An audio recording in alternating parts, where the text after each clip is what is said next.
They can bury the truth, but they can't kill the soul. Cut through the noise, get back to what matters.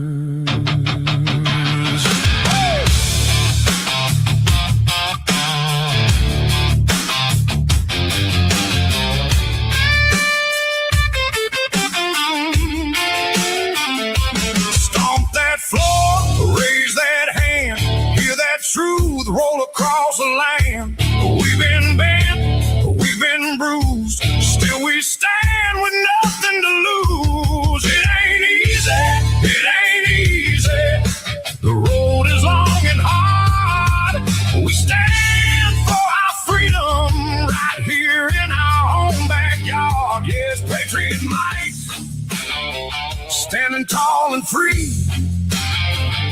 Patriot might. For you and for me.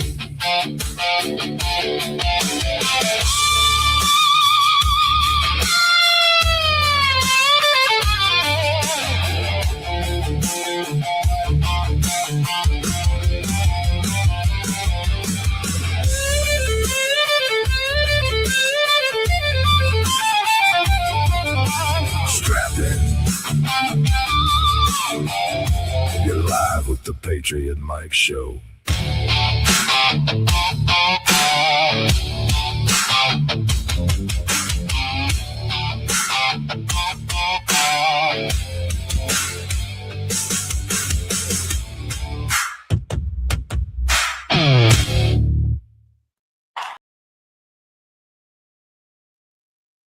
We need to decide what is a woman so we know who is eligible to participate in the WNBA.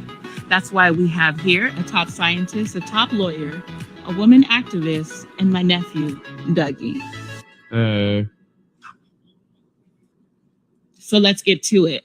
How do we know who is a woman? Well, first of all, to know who is a woman, that's actually a very complex question. No, it's simple. Women wear dresses, have long hair, and they have boobs. Okay, well, not all women have boobs. A woman is whoever defines themselves as a woman. No, I have spent a lot of time looking at women, and it is much more than that. Why is he here? I told you he's my nephew. I'm watching him for the weekend. So is there any science on what is a woman? Well, I'm glad you asked. There is a lot of science behind the evolution between the male and female distinction. You see, it all started about 1 billion years ago. When you're making this way too complicated. This is what a woman looks like. You look for that.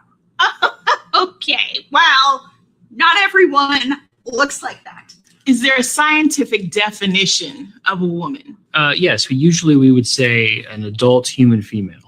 Okay, that is not the definition anymore. You know, she's right. I was just watching Star Trek the other day, and they have Vulcan women and Klingon women. So technically, you don't even have to be a human being to be considered a woman. That's not what I meant. He makes a good point. I don't think this really helps because we're not talking about having Vulcan women playing basketball. No, you would want Klingon women because they are way, way, way stronger. But the strategic mind of the Vulcan woman might be useful. Yeah, okay, Mr. Science Guy. You put together your Vulcan team, and I'll put together my Klingon team, and we'll see who wipes the floor with... This has to have come up legally before, right? Does the law say how to tell a man from a woman? Well, throughout the ages, there have been many laws about men and women, but never seem to say how to tell each other apart because they seem to think it's self-evident. That is so ignorant. No, you can look at people and determine whether or not they're a man or a woman. Look, see? Woman? Not a woman. Wow, he's good. Then it's settled. We'll just have my nephew, Dougie, look at the players and tell me whether they're a woman or not. Do I get to go to the locker room for said task? There might be some legal problems with that. We'll figure it out. Meeting adjourned. No, meeting not adjourned. This is an outrage. It's not that simple. I noticed earlier, you are a woman. What are you doing later?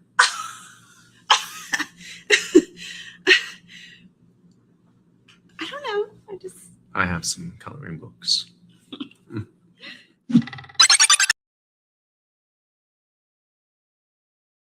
You know, the funny thing about that is the last part. You are a woman. I'm indignant, but, I'm kind of into you. Nature has a way.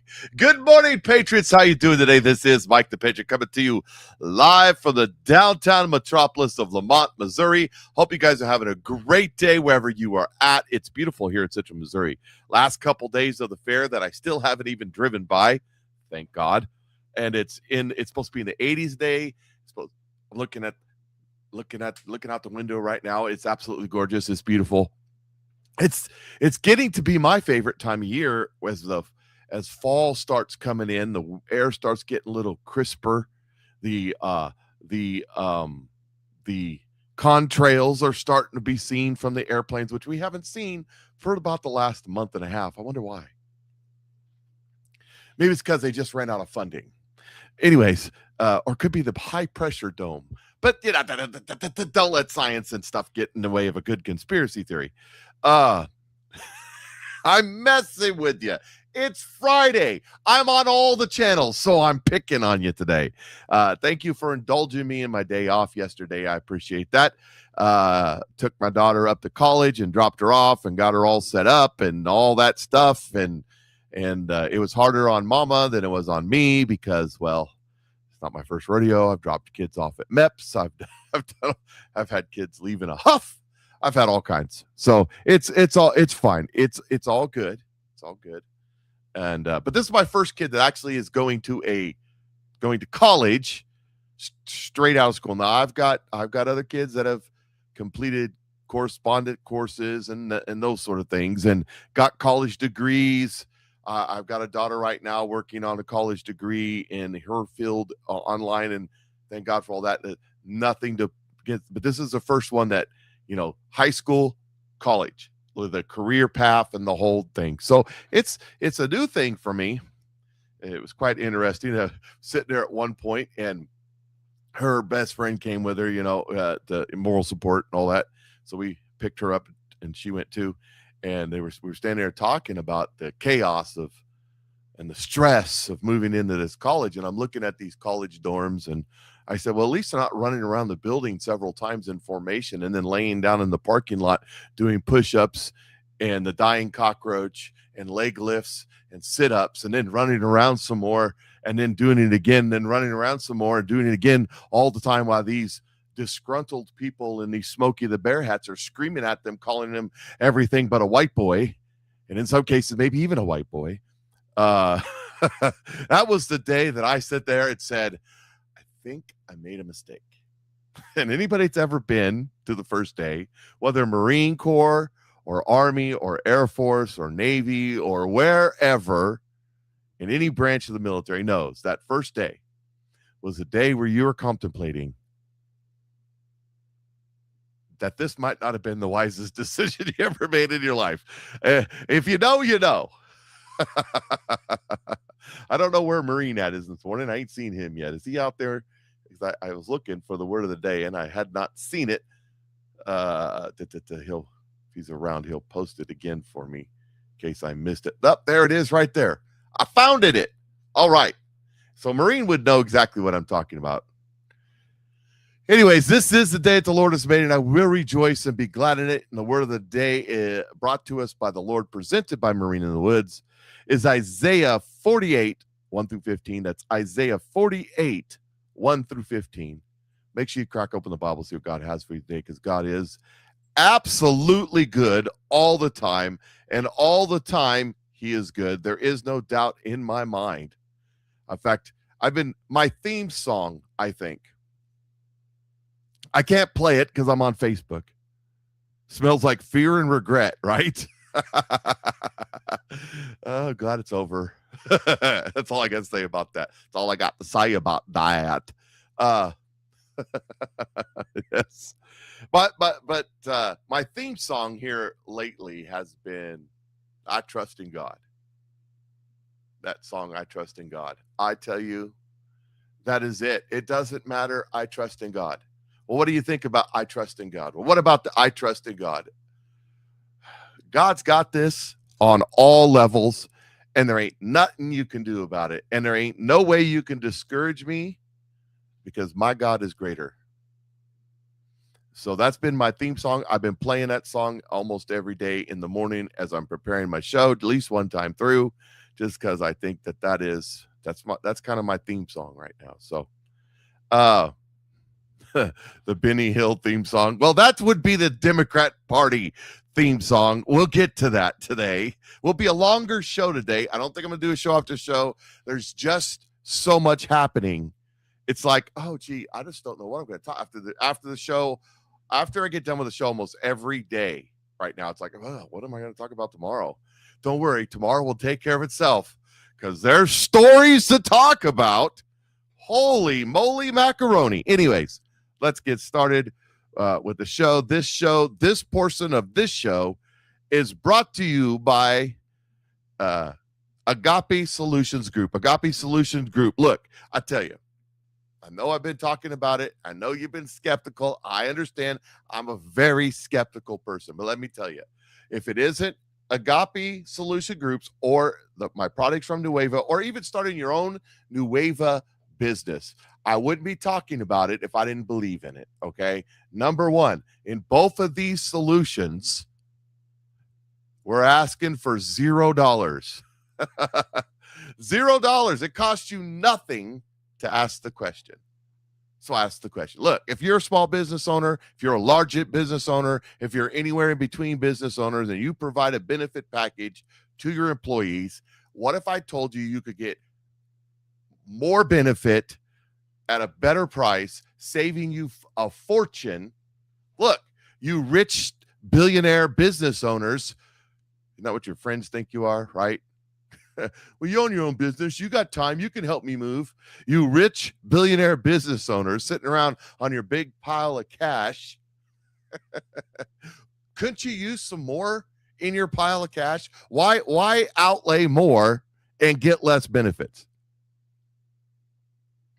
Check out Agape Solution Group. Go check them out right now. How do you do that? How do I get a hold of them? What do I do? Well, it's real simple, really. It's real simple. It's easy. They set up a little email account for you. It's Patriot Mike Show Savings at gmail.com. Patriot Mike Show Savings at gmail.com. Tell them that I asked you. Just send them an email right now. Exit out of the Patriot Mike Show right now. You have my permission. And send them an email and say, hey, Patriot Mike says you can save me money. Tell me how. Just put that in the email. It's all you got to do. They'll take it from there. They'll set up time where they can talk with you, find out your particular situation, and create a solution to your problems and save you a fortune. Without cutting back, we're not talking about changing or cutting anything. And you're like, this is too good to be true. It's not. It's just the other guys are screwing you that hard. I'm just telling you. I'm just saying what I'm saying. So if you're interested in finding out about how all that works and saving a bunch of money, Agape Solutions Group can help you out. Really. Patriot Mike Show Savings at gmail.com. Check it out. Do it right now. You won't miss much. I promise. A few jokes. That's it. Then we'll get into the meat of the stuff. We're going to talk about the economy. So you're fine. You already know. If you're a small business owner, I don't need to tell you anything about the economy. I'm just saying. Patriot Mike Show Savings at gmail.com. Patriot Mike Show Savings at gmail.com. Patriot Mike Show Savings at gmail.com. Do it now. Right now. Don't wait. You'll regret it if you... Look, I know 6 months from now, you'll try it because you've heard it enough times. And you'll be like, doggone it, I could have saved another fortune if I just listened to Mike 6 months ago. So do it now before you regret it. Regrets aren't fun. I'm just saying. Speaking of regrets, did you know, so we were talking about the WNBA, the what we just played there a minute ago. Babylon Bee, bringing tomorrow's news today. Did you know the WNBA is trying to figure out what a woman is? The reason the WNBA can't figure out, because nobody else can. For example, this CIA agent is very upset. She lost her job because of Trump. There's a problem with this CIA agent, though. You might see a theme going through today because there's a lot to talk about, and I'm going to try to put it how it's all happening and it's all connected. But first, this.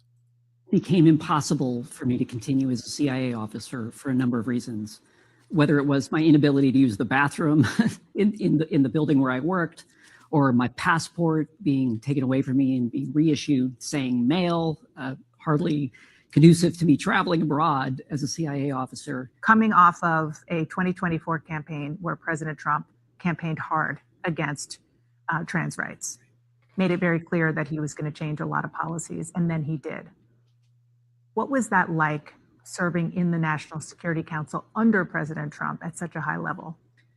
Well, many people warned us not to leave because they feared, in the end, rightly, that we would be individually targeted. I managed to serve until about 69 days in, until I received the phone call, as I wrote at a rib joint in Roanoke, Virginia, with my family, telling me that my tour was over. And I accepted that. They couldn't tell me why. But then in a moment, my phone explodes with all of my friends forwarding the same tweet at once, in which a far-right influencer had Laura Loomer had demanded my identity and asked for someone to reveal it to the world so that we could drive out this trans Biden holdover in the NSC. Many others have been fired for telling the president and other senior officials what they don't want to hear. And so while I don't speak for them, I know they can't speak. And so I wanted to be able to tell my story.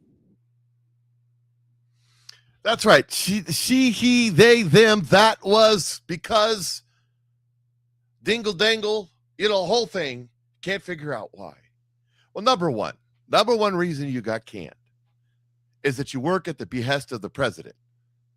New president. But I'm a career CIA agent. And no, you're not. You're a career propagandist. Well, I did say CIA, so I guess that's the same thing. What am I thinking? what a nincompoop. Anyways, there is an issue there. Let me tell you something. As we talk about all the things we're going to talk about today, I want you to understand that there is the problem in the United States of America isn't Republican or Democrat. It isn't Democrat or Democrat Socialists of America. It isn't Republican and the so-called woke right America First crowd. That's not our problem. Our problem is a spiritual problem. It is the demonic influence and the principalities that go along with it that want to take control permanently of the United States of America. I already have for the most part. And now there's a battle. By the way, the battle was won. Well, the battle was won when Jesus, with the Holy Spirit and the Word of God, who is Jesus, said, "Let there be." The battle was won. But let me digress. This particular engagement was 2 or 3 years ago that the spiritual battle in the heavenlies was fought. And now the ramifications are manifesting in the physical. Everything that's happening, we're going to see that we're going to talk about several different subjects, but they're completely connected. Completely connected. Because it's all one big battle, us against them. The demonic deep state, whatever you want to call it, the worshipers of whatever it is, the evil entities, as Frank Peretti, and I've been recommending this book lately to people so that they would understand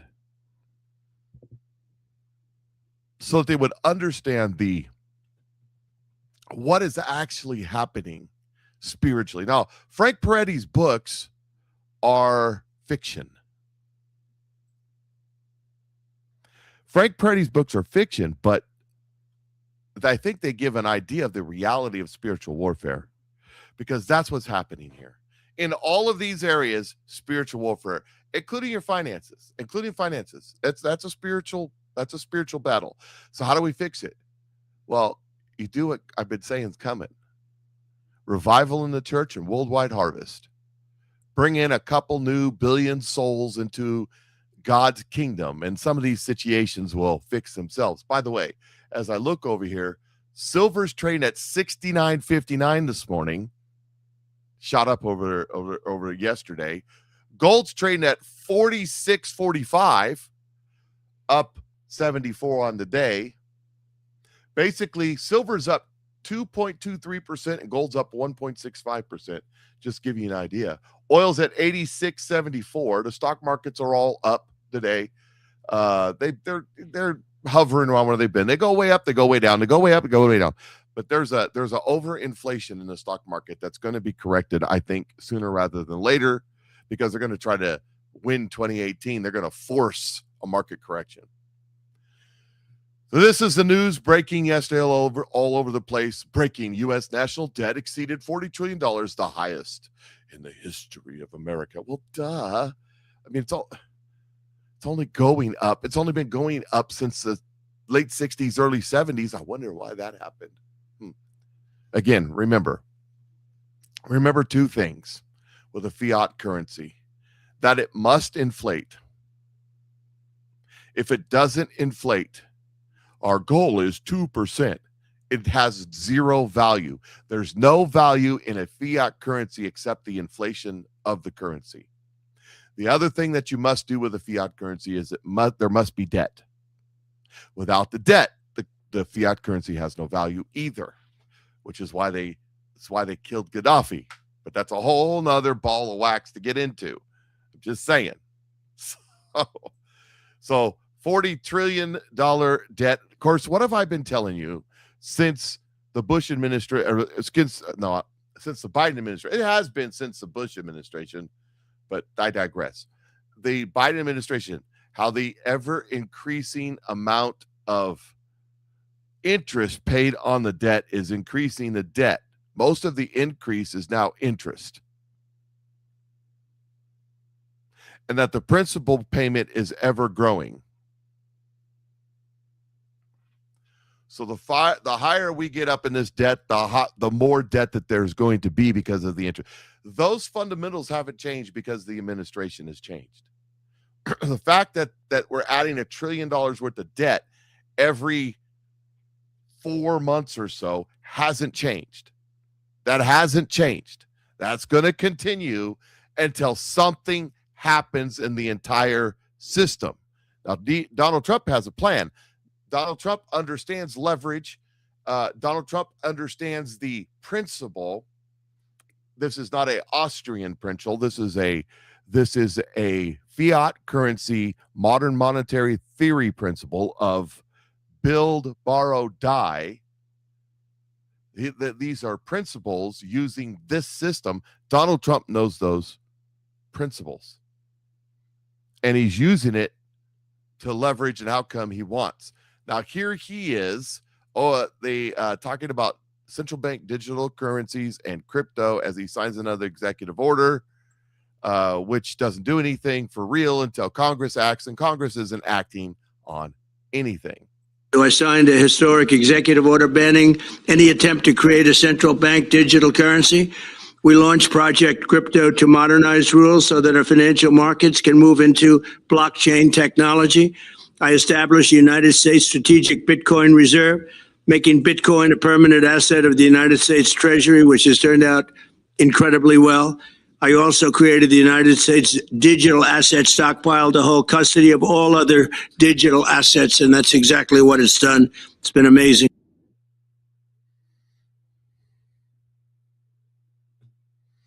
So he's talking about different kinds of currencies, and basically he wants to broaden the door of economic freedom and choice, but he wants to shut the door to government control of central bank digital currencies. Carol asked a question about the deficit. Well, not sure, because because we weren't talking about the deficit here. The deficit is how much money we spend over how much money we take in. That is not the debt. There's a difference. The deficit is not the debt. The debt is not the deficit. Also, although politicians interchange it to confuse the issue. So, and I think your point, $8 trillion is our budget, so-called, because we don't have a budget. But $8 trillion is our spending, give or take, $500 billion or so. I mean, what's that among friends? What's $500 billion among friends? Who cares? Our income is roughly $4 trillion and has been for a long time. It's right in that neighborhood. So we spend twice as much as we take in, but 3/4 of our spending is fraud, is the estimate by Stephen Miller. So you get rid of the fraud, we're down to $2 trillion in spending. So yes, all the dead people that the people on X say aren't receiving any money. All the 160-year-old Social Security, well, they weren't receiving anything. How do you know they weren't receiving? Can we check and see? Can we check and see? What are you confused about, Carol? The debt is the money that we've borrowed from ourselves, or the debt is the bonds that we have out. It's the issue. The debt is issuance of currency. Look at it that way. The deficit is the amount we spend over the amount we take in. So the deficit is also the issuance of currency. But the debt is how much money we owe, and that's in the form of bonds mostly, to how much money the deficit is how much money we spent over how much we took in. USA, DNC is broke, Act Blue. Don't get ahead of ourselves. We got Act Blue stuff to talk about today. But first, let's get back to the economic front, because there's some stuff going on that I found interesting. So that's why we're going to talk about it. And then we're going to get into a lot of other stuff. I think we are seeing the ramifications of spiritual warfare happening right now that is unbelievable. Unbelievable. Let me do this story since you brought it up. Since you brought this story up. So yesterday, Jim Jordan led a House committee hearing where they brought in people from Act Blue to ask Act Blue about what the heck's going on. And here's what they said. Your board chairman said Act Blue accepted up to 38 million contributions in 2024 that had the signs of foreign origin. How much fraud is too much fraud? On the advice of counsel, I respectfully decline to answer the question pursuant to my Fifth Amendment rights under the Constitution. How many foreign contributions did Act Blue accept? On the advice of counsel, I respectfully decline to answer the question pursuant to my Fifth Amendment rights under the Constitution. How much money did Act Blue accept from Russia? On the advice of counsel, I respectfully decline to answer the question pursuant to my Fifth Amendment rights under the Constitution. Why did your entire legal team quit? Your in-house legal team? On the advice of counsel, I respectfully decline to answer the question pursuant to my Fifth Amendment rights under the Constitution. Did your legal team quit because of reduced fraud standards? On the advice of counsel, I respectfully decline to answer the question pursuant to my Fifth Amendment rights under the Constitution. I understand. And we won't keep you here all day, but let me just do one more. Did you weaken your fraud standards to help Democrats? On the advice of counsel, I respectfully decline to answer the question pursuant to my Fifth Amendment rights under the Constitution. Mr. Chairman, I appreciate the good work you and your committee are doing.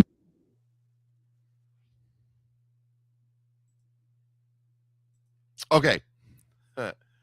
So that's Act Blue. That is one of the co-founders of Act Blue and the CEO of Act Blue, pleading the fifth on every question. Now, here's the thing.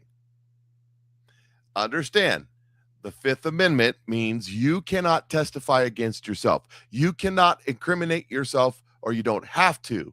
By the way, you can open your mouth and do it all you want, and it would count. But if you plead the Fifth, it can't be used against you. They can't mention it in court. The Fifth Amendment says I don't have to say anything against myself. However, you can be compelled to testify against somebody else. You, eyewitness person, saw John Doe commit this act of heinous murder. I plead the Fifth. You can't plead the Fifth on that question because it's not about you, it's about him, and you're a witness to it. You can be compelled to testify.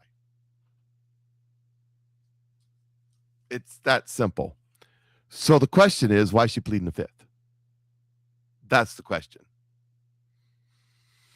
And the question about Act Blue is, where the money coming from and where the money going?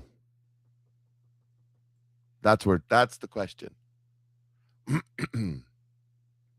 That's the question. And Carol, back to you. You said you're confused about the deficit and the debt. Let me explain it to you this way. Let's pretend, Carol, that you own a house. And on that house, you have $500,000 in debt. The median home is $480,000. So you have $500,000 in debt on that home. Okay. All right. So you have a household income, let's say, of $5,000. I know this probably isn't you, but I'm just giving numbers to make it easy. Okay. And you spend $10,000 a month.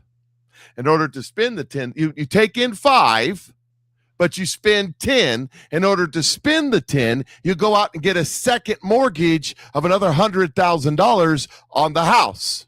And you set your budget up for the year to spend that $100,000, an extra $5,000 on the 5,000 you take in. So you take in 5, you borrowed 100 against the house, and you take of that 100, you put 5 with your budget every single month.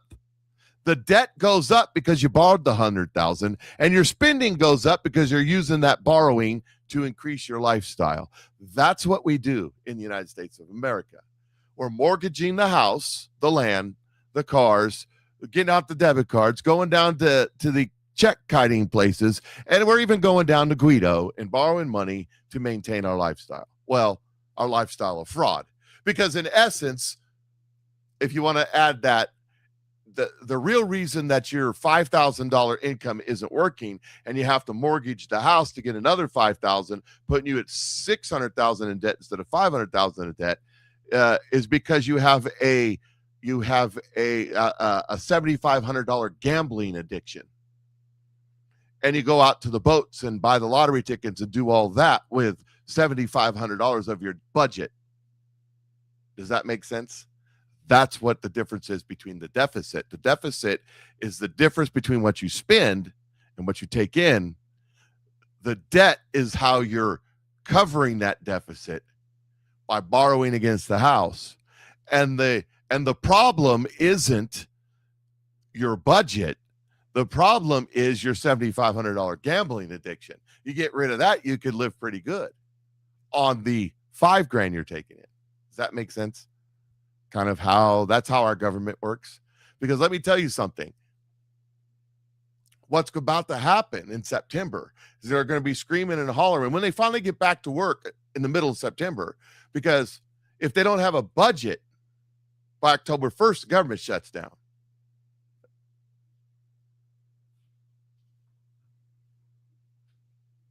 So they're going to do it again, and they're going to borrow more money. They're going to raise the debt ceiling to pay for all of the fraud they got to pay for. It's an election cycle over and over again. It's almost like it's a scam or something. Almost. So here is a little bit more on, okay, here's JD Vance talking about the debt. Maybe.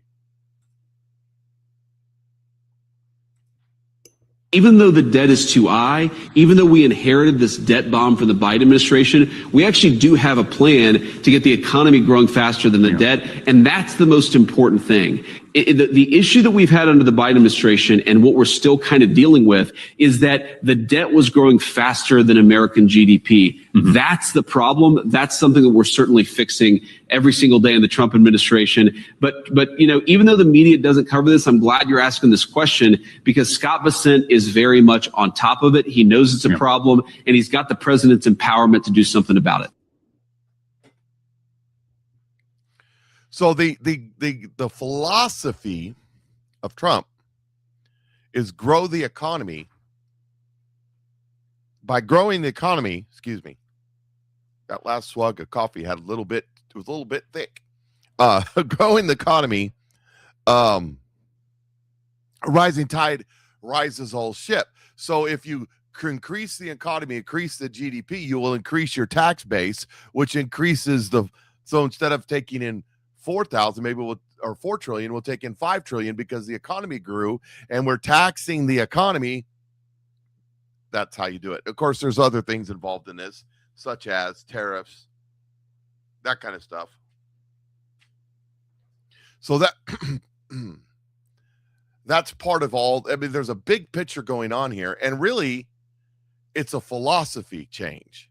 That's what the biggest deal is here. It's a philosophy change.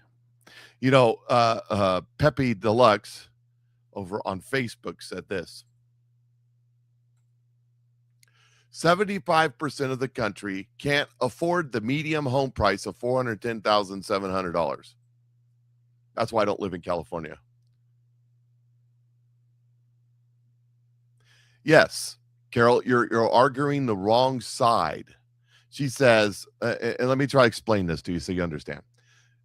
She says, we're told that the tariff would bring in more money and this should reduce the deficit. Well, yes. If we spent it on deficit. Okay, yes, the deficit is not the debt. Okay, so let me give you an example. We have an $8 trillion budget, right? Oh, let's put it down to your household. You have a $10 trillion budget of which you're borrowing half of that. So you're mortgaging the house and getting $5,000 into you have $5,000 income and you're getting $5,000 in. Now, let's say, for example, you started a Nueva business, right? And I showed you how over a period of month that you could start making another $1,500 a month on a side gig. Okay. So now your income, your 5,000 income went to 6,500. So the deficit, which was 5,000, right, is now reduced down to 3,500.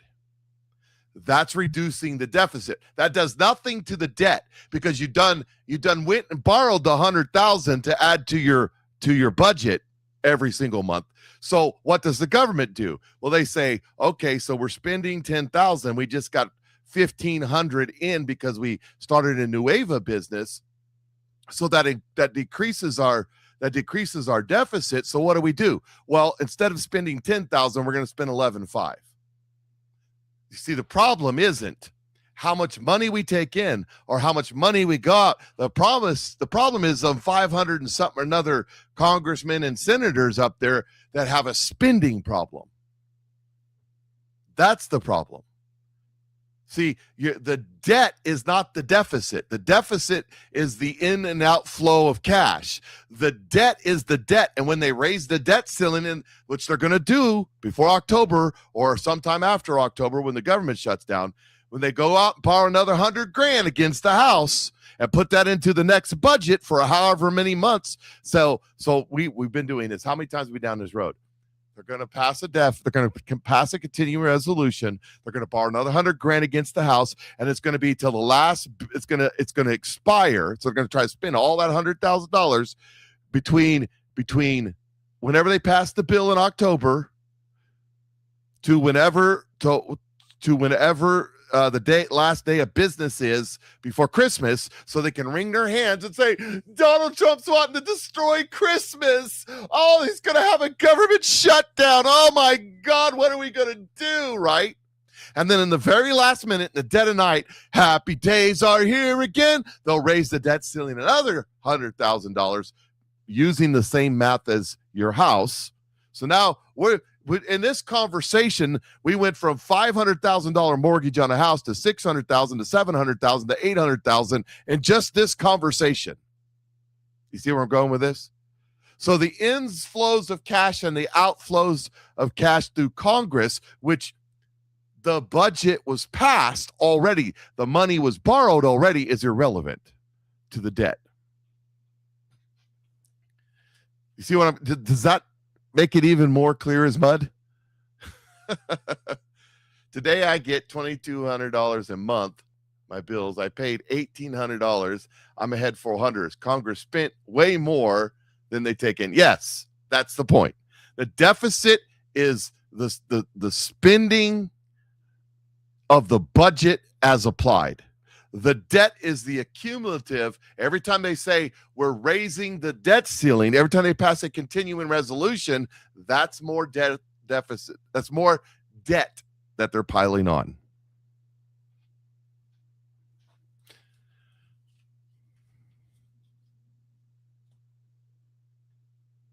They don't need more taxes. No, taxes have nothing to do with it. Taxes are just a way of keeping you down. No, they could go the total debt route. They could say, we're not going to tax anybody. We're just going to spend. They could do that because they could print the cash. Taxes, their income is irrelevant. Modern monetary theory. You and I, we will go broke. The government won't go broke. They'll go to war. It is just what it is. It is what it is. I know, but we got to get off the subject because I got other stuff to talk about. So let's move on. How about that? But I understand your confusion because they talk out of both sides of their mouth and intentionally confuse you. It's intentional that they do this. Very, very intentional.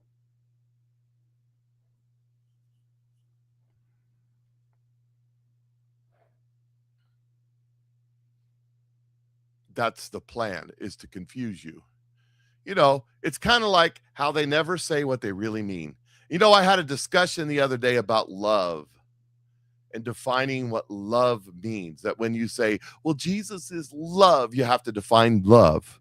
Let me give you an example of the different definition of love. I think this is, it shouldn't matter who you love. I love Jesus. Shouldn't matter who you love, right? I love Jesus. But you can't love Jesus. Define love. Define love. Okay. Also, definitions matter. I meant to throw this in whenever I come across this. I didn't put it in my notes. General Flynn.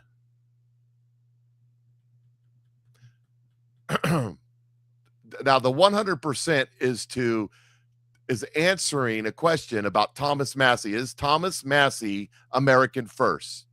General Flynn says 100% fire. To which Dan Bongino says, Mike, how's your anti-Trump signaling op going? Endorsements working out? Asking for a couple 100,000 friends. And Pepe Deluxe is saying, I'm bringing out my chair. So Dan Bongino just called out Flynn and saying he's running this op.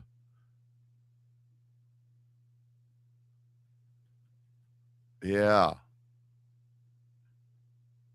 Here's another one right here. Here's what I'm talking about. Is Thomas Massey American first? Yeah, he's American first, but American first isn't American first. American first, the American first patriot mythology influencers and insurgency are designed to take us back to the system that was in place before Donald Trump, that Donald Trump is systematically dismantling right now, especially with his economic policy.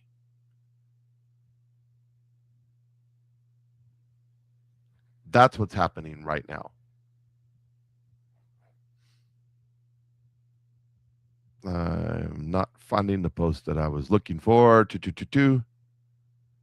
Tariffs bad. Okay, yeah, that's okay.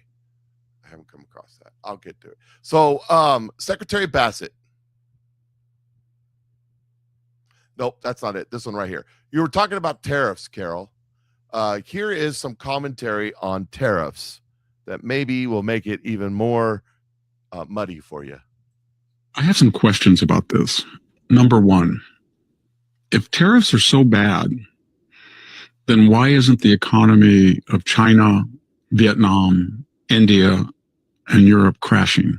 Because they have tariffs up to 200, 300 in some aspects like Canada, but 20, 30%. So why aren't they having a discussion in China or Europe? This is bad. This is like the Smoot-Hartley Act, or we can't do this. Classical libertarian economics say tariffs are terrible, Europe. Why aren't they having that internal discussion? But they're not. Apparently, they think tariffs are very good.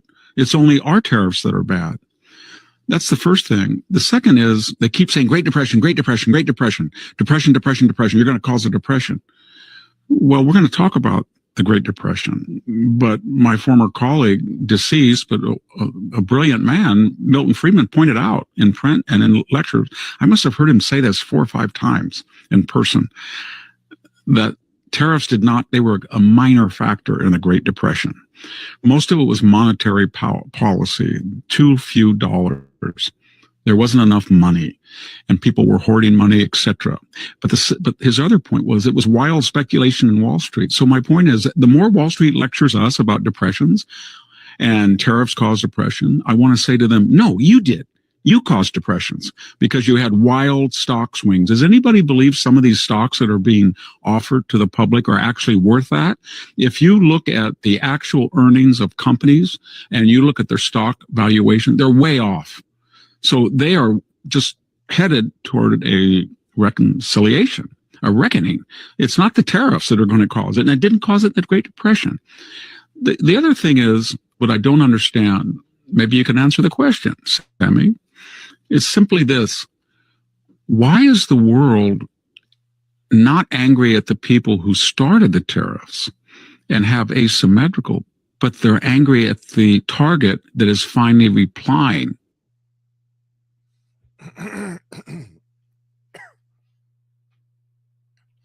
All y'all discussing here we go. All y'all discussing in the chat room about Flynn and Lynn and who's good and who's bad. Let me put you to this way. I decided several years ago, I'm just going to report what people are saying and go with it and trust in God and what the Holy Spirit's telling me about people. Again, the battle is not with flesh and blood, but with principalities and powers in high places. This is a spiritual battle, and those that aren't spiritually correct can think that they're doing the right thing when they're not, because they're lost.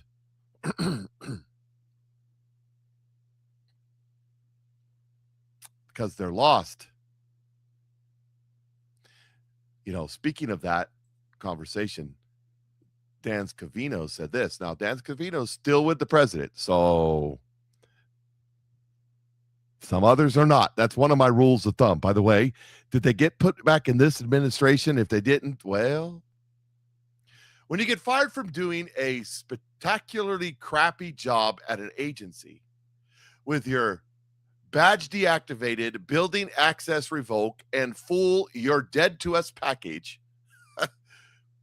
or when you get passed over for ambassadorships, boards, commissions, because there are candidates who are actually far more qualified than you, please resist the urge to sprint to every media outlet that will platform your lying BS and then falsely attack the people in the presidential personnel office who were out there serving President Trump, the administration, and the American people each and every day. Just take the L and move on, losers. Loser. Thank you for your attention to this matter. Now, who's he referring to? Everybody thinks it's Joe Kent. I don't think so. Because you know why? Again, I'm using that little soft nudge of the Holy Spirit inside of me going, no, that ain't it. Who's he talking about then, Mike? Since you got that, I don't know. I'm sure it's somebody who's running. There's several somebodies out there right now who were talked about in 2024 and 2025 about being in the president's administration who aren't. There's several somebodies out there that were fired, their badges deactivated, building access revoked, and fool, you're dead to us package. There's several people out there. You know, we can think about it. Marjorie Taylor Greene. Think about it. Mace. Think about it. Kent is one of them. There's several people out there that could fit that bill. Maybe he wasn't talking to one person in particular. Maybe he was talking to all of them. I don't know. But I do want to point that out. That was something that I wanted to point out. And I want to make sure I got that in. But there's a lot to talk about today, and we're going to have a longer show. If you hang with me, I'll keep going. Here's another one. Side note, genocide. The Jews are committing genocide. According to Hamas's own numbers, over the last 3 years, the population of the Gazanians increased. Genocide. Where are all my patriot mythology and where's all my Candace and Tucker lovers? Where's all my anti-Jew, Jews are bad, Jew people at? You hate genocide so much that you never, ever, ever bring it up anywhere other than Jews. It's not genocide you hate. It's Jews you hate, because I hate genocide. A new tragedy is being reported in the ongoing war against Christians in Nigeria. At least 27 Christian followers have been killed in attacks over the past day. Now, these aren't 8-year-old kids who grew up wearing military attire and green headbands, being taught to kill Jews behind every rock and tree, who when you go ask them, they say, my whole life is dedicated to killing Jews. By the way, I'm talking about Hamas and their children. These are not these. These are Christians, pacifists who refuse to stand up and fight, which I don't think is the correct posture, by the way, but that's their choice. They stand on Jesus in Nigeria, and their skin's a little darker, so you Jew haters, like the Nazis, you probably hate them too. I'm just saying. The motivations of these terrorists is to wipe out the entirety of Christianity in Nigeria. This is not about climate change. It's not about farmer-herder clashes. This is clear religious and ethnic targeting, Nigeria reporter Masura Kim explains. 27 Christians killed, executed for being Christians. Let me tell you something. I believe in Revelation when it says that the martyrs are under the throne who died because of the testimony of Jesus Christ. I believe that the martyrs from that day in 33 AD to today are the ones under the throne. That's my opinion. I can't prove it in the Bible. It's just these are the people who died because of the testimony of Christ. A multitude, it says in Revelation, who cry out day and night, how long, Lord? How long? These 27 are now there with them, crying out before God. That's what I believe. You want to talk about genocide? Why don't we talk about that genocide? How come you Jew haters aren't talking? Is it because they're black that they don't count? Just asking, I don't know. Why aren't you talking about that genocide? Nothing. And when they get out there and they bash the Jews, and I ask that question, it's cricket. They don't respond to it at all because it's demonic. Because this Jew-hating crap that they're doing right now is demonic. It is a spirit, and it is evil. And I don't care if you don't like it. Here's some more from J.D. Vance on the debt. Bondholders. And I'm looking at this as like, look, yourself, you're a VC guy, President Trump, lifelong business guy. Is there anything on the horizon to look at this? Potentially, President Trump was talking about a crypto reserve with Bitcoin and XRP and a few other things. Is there anything on the horizon to start offsetting this? So there are a couple of things the president has talked about to try to address this problem. First of all, he's talked about a sovereign wealth fund because, as you know, actually the stock market, the equity market has performed a lot better than the bond market. There's a weird way where American taxpayers are getting fleeced because of the very high debt charges. By the way, very high debt charges that started under the Biden administration. This is a crisis that we inherited. And I think has gotten better. I'm not saying that everything is fixed, but it has certainly gotten better. Sure. The other thing is that Scott Bessent, the amazing Treasury Secretary, he has had a very discreet plan, of course, supported by the President of the United States, to get the United States to a point where our economy is growing faster than our debt. Mm-hmm. And if you look, we are on track. So even though the debt is too high, even though we inherited this debt bomb from the Biden administration, we actually do have a plan to get the economy growing faster than the debt. And that's the most important thing. The issue that we've had under the Biden administration and what we're still kind of dealing with is that the debt was growing faster than American GDP. Mm-hmm. That's the problem. That's something that we're certainly fixing every single day in the Trump administration. But you know, even though the media doesn't cover this, I'm glad you're asking this question because Scott Bessent is very much on top of it. He knows it's a problem, and he's got the president's empowerment to do something about it. Well, I mean, we've seen I think it's almost 19 trillion of foreign investments over the next 10 years come in under this president. The other thing is, in that same vein, the Clarity Act, okay?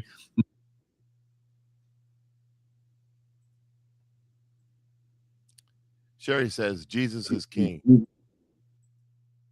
That's what, it doesn't trust Vance, of course. That's what the Romans put above the cross of Jesus in order to insult the Jews. Because in my book, Jesus isn't king. He's King of kings. He's Lord of lords. Elevated to the Most High at the right hand of the Father, where all authority and power has been given to him, and where God will make his enemies his footstool.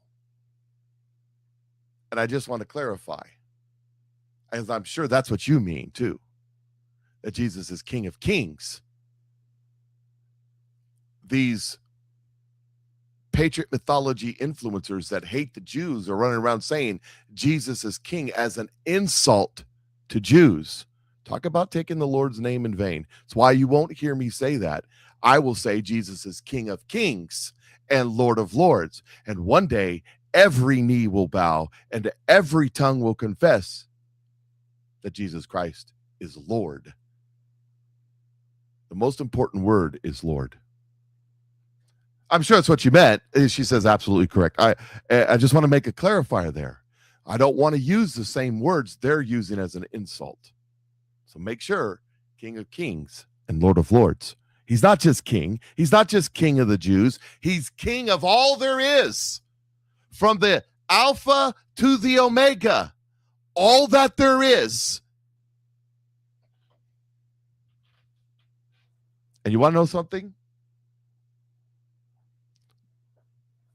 There is a time coming when the age of the Gentile comes to an end, that all Israel will return and say the same thing. That's what the book says. And if you don't like the book, well, that can't help you. Sorry. That day is coming. All right, let's go. Let's talk about the economy.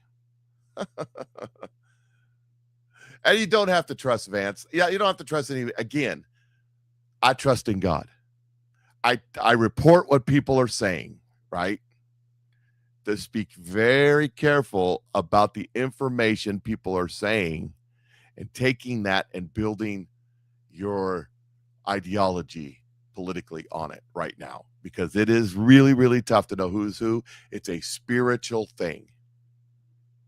Many of the prophets and prophetic thoughts that are out there is that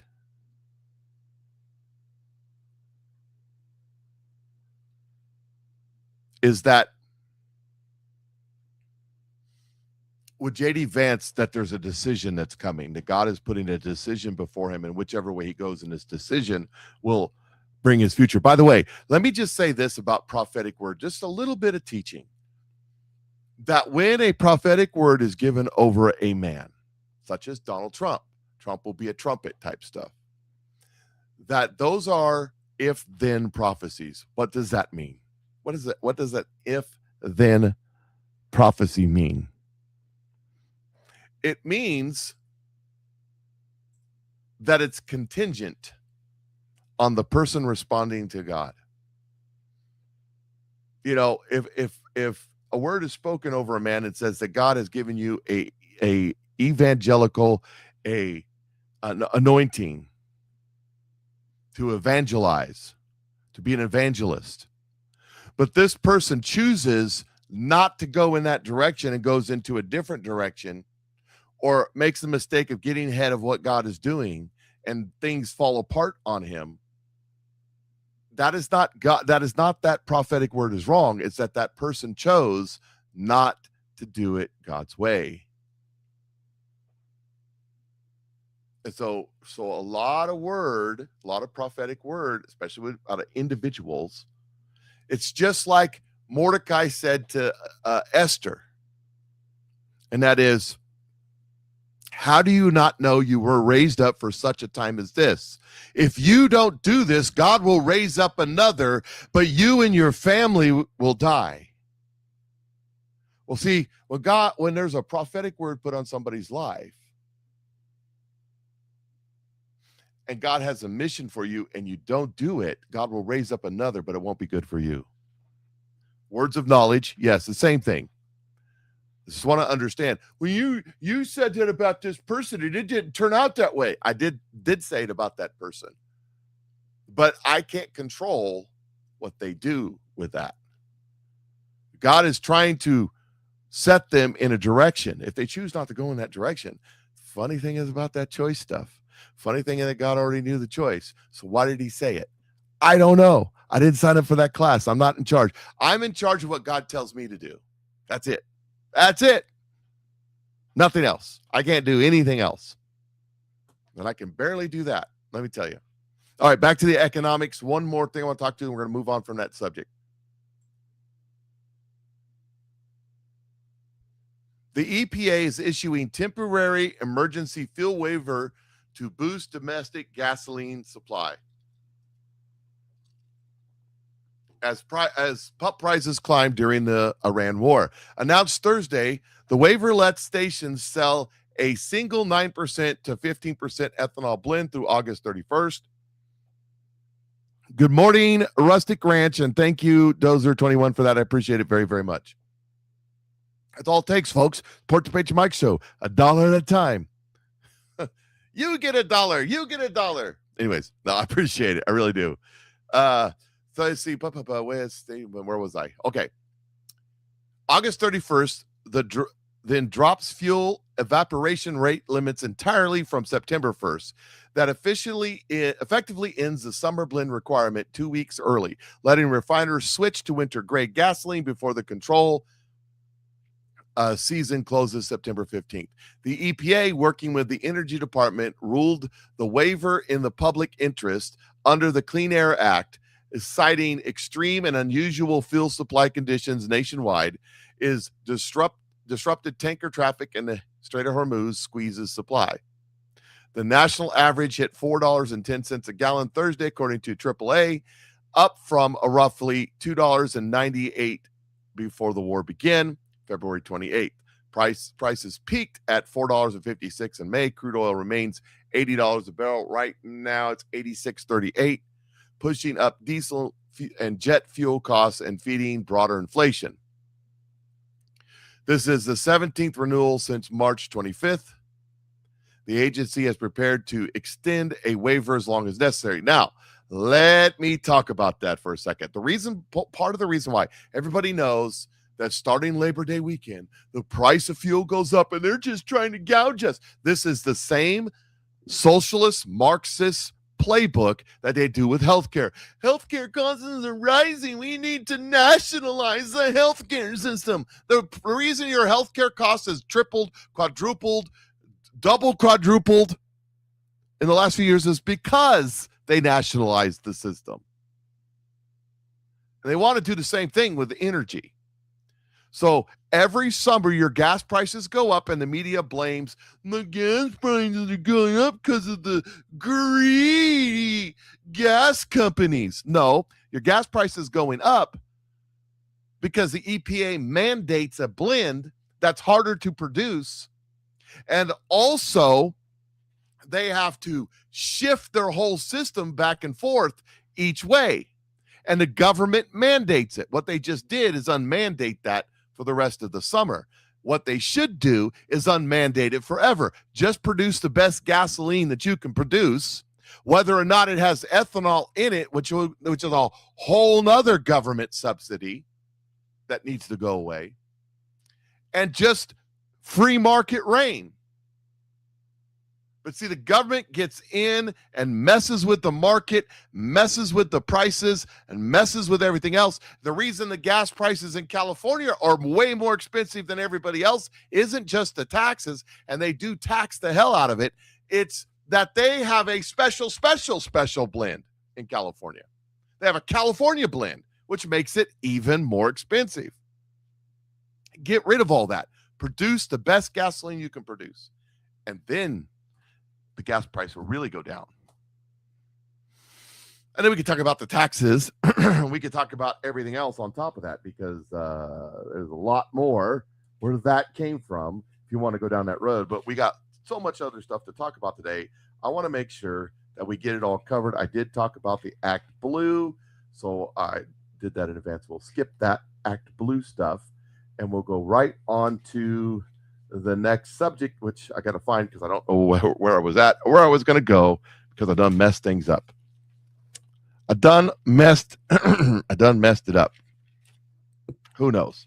So we'll start on another subject. All right, here we go. Here's the next subject. Did you all hear this? Breaking news. Did you hear this? This happened just the other day. Let's see. I got Fox News, Gateway Pundit. Let's do a Gateway Pundit. Here we go. Gateway Pundit reporting, our favorite man to pick on, the Fang a Bang Bang, which was in the news the other day. Breaking, FBI agents confront former Dem Congressman Eric Swalwell at airport and seize his electronics, including his cell phone. Now, well, let's get into the story before I get into the commentary. Former Democrat congressman who got kicked out of Congress, Eric Swalwell, who's under federal investigation, received a nasty surprise at the airport a few days ago. As the Daily Mail reported, FBI agents confronted Swalwell with a search warrant when he landed at San Francisco Airport Saturday. They then took the former congressman's electronic devices, including his cell phone, reportedly as part of the federal criminal investigation into alleged allegations of sexual misconduct. Reportedly about the sexual misconduct, agents also entered Swalwell's D.C. home.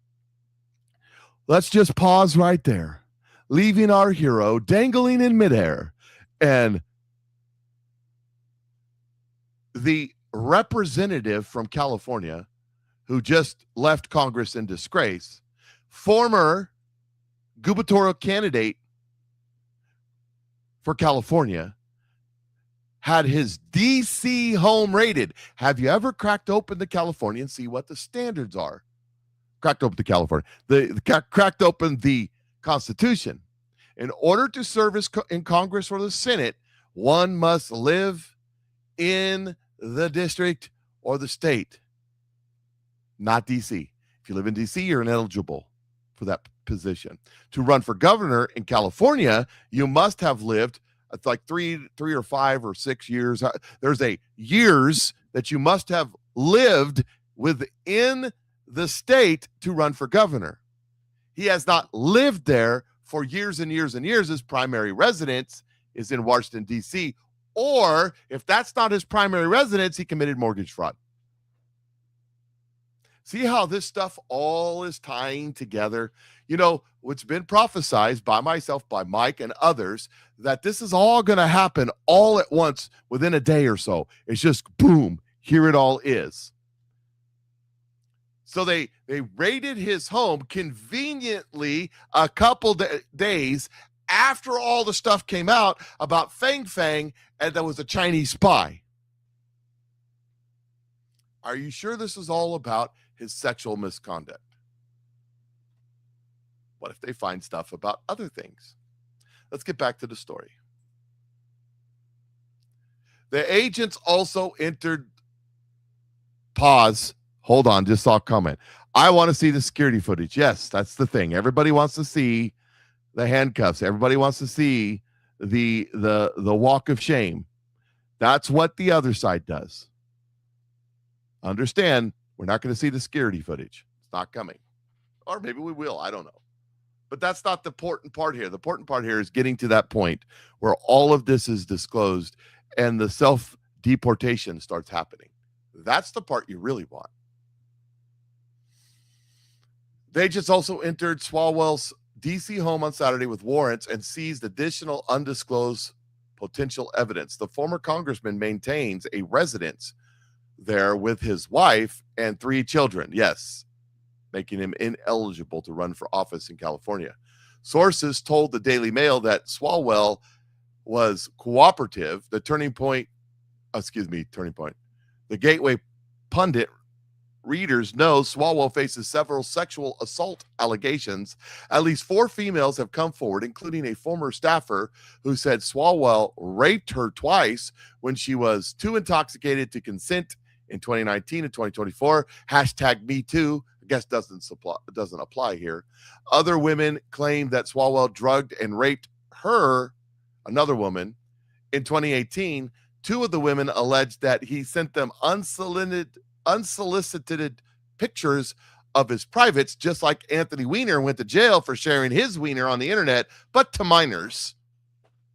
The Department of Justice launched an investigation into the disgraced former congressman in April. Swalwell is under investigation by the Manhattan District Attorney's Office after a female staffer came forward to CNN and said the California Democrat who lived in D.C.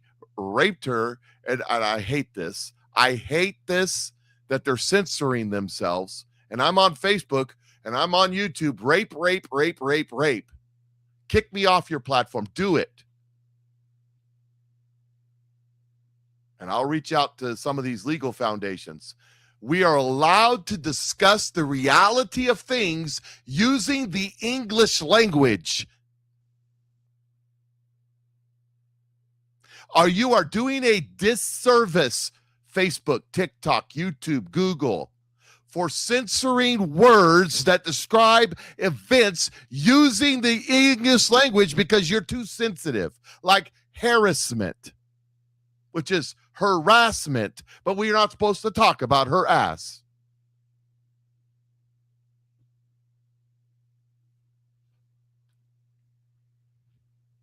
I'm getting tired of it. And this segment, by the way, will be clipped and stored to the social medias out there so I can give it to attorneys to explain to them that we have the freedom of speech to talk about real events using real words that 5 years ago, 6 years ago, 10 years ago were not bad words. And Facebook, you've got videos of women being raped by donkeys. And when you get it reported, you say it doesn't go against community standards.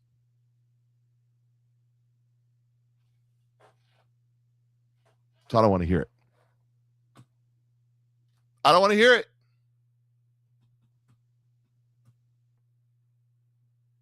Not at all. California passed the Nick Shirley law. Reporting fraud is now illegal. Yeah, I can't wait for someone to get arrested on that one, because that will go to the Supreme Court and get tossed out. The freedom of press. The second line in the First Amendment. And by the freedom of press, they didn't mean ABC, NBC, and CBS. They meant individuals reporting what they saw, just like what I just said. Criminal element is what these people are.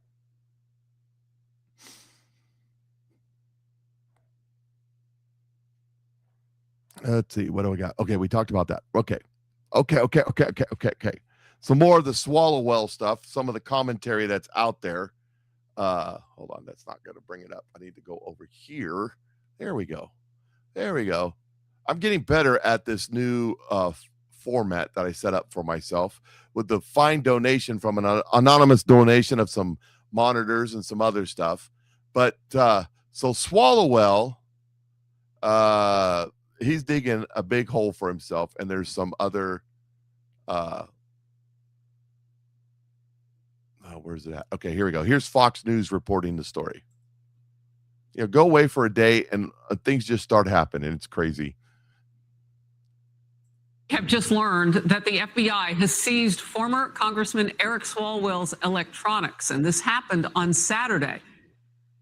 They took those electronics from him at San Francisco International Airport on Saturday and then from his Washington, D.C. home on Sunday.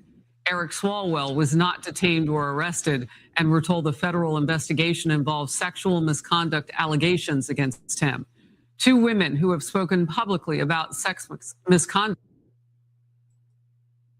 So supposedly it's all about the pervertedness of this guy. Supposedly it's all about what kind of a sick, twisted freak he is and how he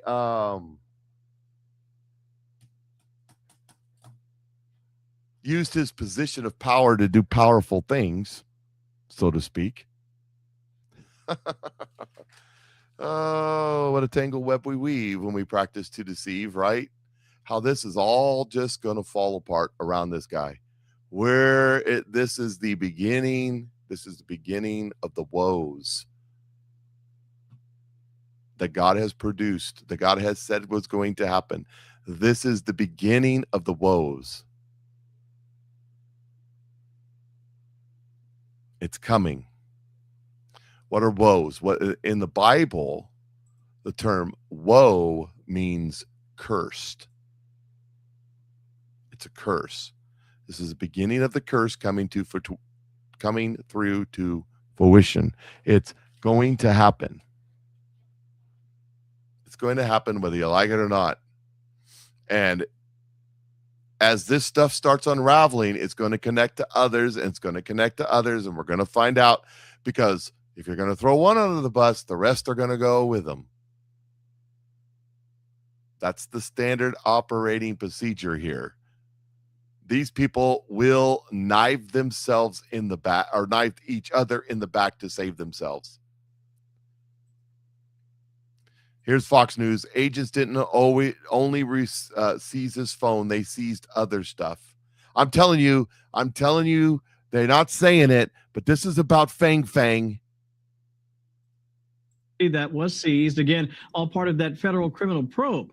Agents apparently took a white Apple iPhone along with its charging cable and the wall charger, as well as, and this is key, an Apple MacBook Pro. Again, according to that inventory, which was signed by FBI Special Agent Kyle Biebsheimer. Agents also executed, as you pointed out, a warrant at his home in Washington, D.C. on Sunday, where, again, they seized other potential evidence. Now, you may recall that Swalwell, who was in the bid of a shot at the governor's mansion in California, bowed out abruptly after facing multiple allegations of sexual misconduct, including claims from a former staffer who alleged that he raped her twice when she was too intoxicated to consent. Another woman accused him of drugging her before assaulting her in 2018, and 2 other women still alleged that he sent them unsolicited images of his genitals. And of course, who could forget the infamous Fang Fang affair, the one that apparently ensnared the former congressman, into a sexual relationship with an alleged Chinese spy. In fact, just this past Monday, newly classified records were released detailing his past interactions with the spy, all part of the White House Transparency Task Force records dump, which detailed that Swalwell told the feds he had occasionally hooked up with Fang. And if that weren't bad enough, Swalwell also facing scrutiny from the Manhattan, New York District Attorney's Office and the LA Sheriff's Department as well. Again, all related to impropriety. All related to impropriety. Nothing but the Fang story's right in the midst of this. What was he given Fang to get from Fang, if you know what I mean? Carol asked a very interesting question. I like this one. How often did he use the slut fund? Yes, the slut fund, which was passed to the House to release all the information on the slut fund and who was cheating who and who was being true and who didn't even care anymore. But we haven't got that information. Wonder why. Can we say October surprise? I knew you could. That information is going to come. It's going to spring forth. So I have what's with these weirdos and their genitals? That's a good question. They're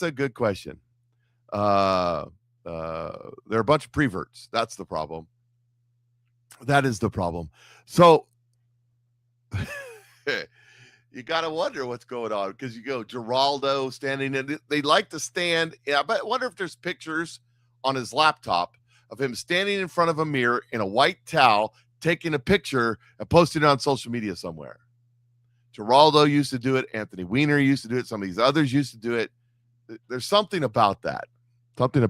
I, for one, have never taken a picture of myself stepping out of the shower in a towel and posting it on social media somewhere because this doesn't seem like a very good idea to me. Just, if there's any conversation or that sort of thing, that's between me and my wife. And that's a good question. What about Swalwell? Swalwell's doing all this stuff with all these women. What about his wife? Stand by your man. Talk about these feminists and the patriarchy and all this stuff. We got all these cheating men in the Democrat and the Republican Party, and their wives just stand with them. Doesn't that make it? Melinda Gates, love her or hate her, when she got sick and tired of Billy Boy, visiting the island, out she goes. Right? There was somebody just recently, something happened and the wife out the door. But these other people said, yeah, right. It's all about the dollars. It's all about the dollars. Yeah, that's a good point.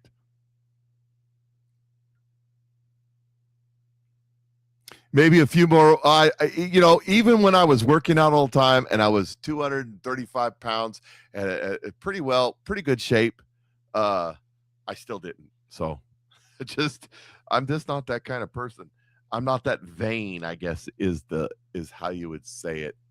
The other thing I want to point out to the young, this is for the young ladies out there. Okay. Most of the folks that watch my show are more mature, but there's some young folk out there too. To the young ladies, like my daughter, 18-year-old, just dropped off at college. I'm not saying this. I'm not saying that what Swalwell did was not excruciatingly wrong. Taking advantage of young girls in his so-called care and custody because they were his employees or his interns, because they were too drunk to be able to respond. What I'm saying to you young girls is you have responsibility to not put yourself in those situations. It's kind of like if you watch Full Metal Jacket, when he's flipping over the foot lockers and he sees that the fat guy, whatever his name was, I can't think of his name, Private Pile. When Private Pile, his foot locker's unsecured and he opens it and there's a jelly donut in it and everybody gets punished because he makes him eat the jelly donut. Ernie says in there, he says, there's one thing I hate more than a thief. It's a person that leaves something unsecured for a thief. And I'm paraphrasing. Understand, ladies, that your purity and your righteousness and your body autonomy is yours to control. Don't put yourself in a position when some pervert can take advantage of you. I'm just saying. You cannot. I remember my oldest daughter having this argument with her.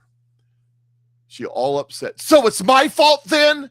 No, it's not your fault. It's not your fault. I'm not talking. She did not rape in this particular case. It's just she being a kid. It's not your fault. It's my fault the dishes weren't done. It's not your fault. It is your responsibility. It's if you get too drunk to have any ability to stop yourself, and a man takes advantage of that, it's not your fault. It's the man's fault. But it is your responsibility. Take responsibility for yourself.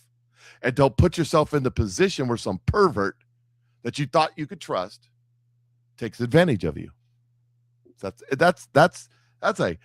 is a philosophy of life. It is my responsibility. May not be my fault, but it is my responsibility. I take responsibility because, as any of you that's ever been in recovery knows, until you take responsibility, you can't do anything to help yourself, right? Until you take responsibility for your addiction, for your life, for your lack of income, for your education, for how that police officer is going to interact with you.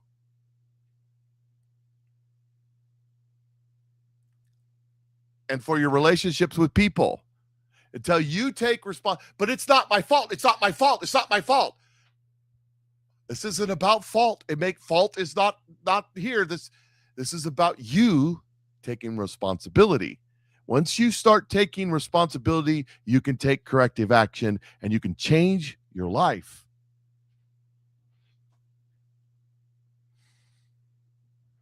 But that's what the secret is. That's what the secret sauce in life is. Jim Rohn summed it up like this. If you're stuck on the bottom rung of the ladder of life, climb. I grew up a poor black child, and I never could get the rhythm down. Some of you get the movie reference. No, seriously, though. I grew up the son of a bus driver. My brother to this day is still a bus driver. It's a choice. Not degrading anybody. But I didn't go to college. I didn't get medications. I didn't do anything they said you needed to do to elevate life. But I made a decision when I was in the Army 30 some odd years ago that I was going to take responsibility for me, and I'm going to do what I can to make me better, whatever that means. So it doesn't have to look how anybody else does, but once you take responsibility, now you can change things. Until then, you're just a victim. Tell them you're just a victim and you have no control over your life, and there's nothing you can do. So suck it up, Buttercup, because that's about the end of it. Here's some more just commentary on Swalwell, and then we're going to move on. A few more of these. FBI agents swarmed Eric Swalwell at San Francisco airport on Sunday and served him with a search warrant and confiscated his former congressman's electronic devices, according to the Daily Mail. This is part of a federal probe. Using probe in the same sentence as sexual misconduct is kind of interesting. Anyways, on Sunday, the same agent carrying further court-authorized warrants searched his Washington, D.C. residence and seized additional undisclosed items that could serve as evidence. Now, understand, this required a search warrant. There's judges involved. There's probably a grand jury involved. So, shipwreck crew, who was a former attorney, says, or maybe still is attorney, if Swalwell D.C. residence was searched, that means that a search warrant was signed by a magistrate judge in D.C., likely the same for the warrant authorizing the seizure of his devices, likely phone and computer. If he was still in office, I would expect his government phone and computer to not have been obtained in this manner. Since he resigned, I expected that the phone and computer were his personal devices. Then they were. How long has he used And this is my point right here. How long has he had those, and did he use them to conduct any official business or maybe unofficial business?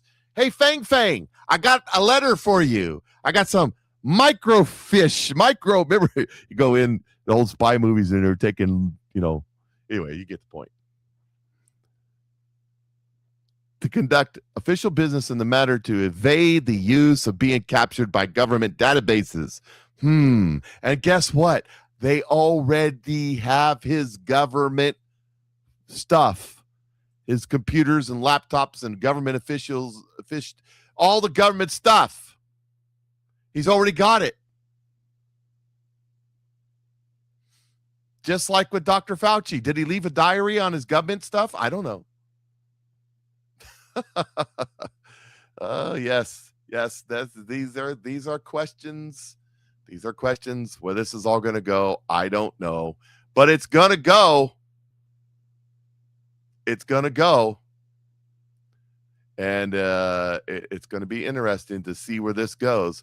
We're going to switch subjects here. I'm just making sure. I thought there was one more that I wanted to discuss about Eric Swalwell, because stay with me. It's going to be a long show today. If you guys stay with me, I'll keep on keeping on, because there is some interesting stuff that we haven't even begun to get to. Here's MJ Truth Ultra talking about General Flynn.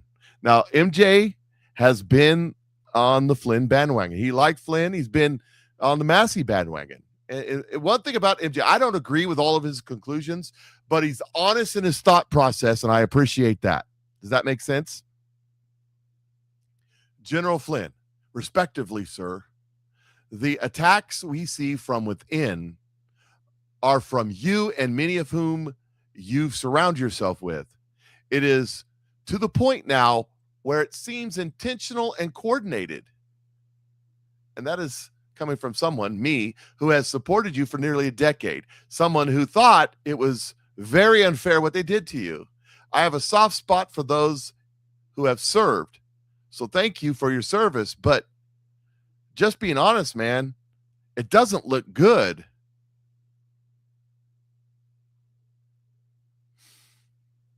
I agree. I respect General Flynn, but I asked a question a long time ago, and I assumed the answer to that question was one thing, and I may have gotten it wrong. Oh my God, somebody write that down. Mike said he got it wrong. Yeah, my wife would be impressed.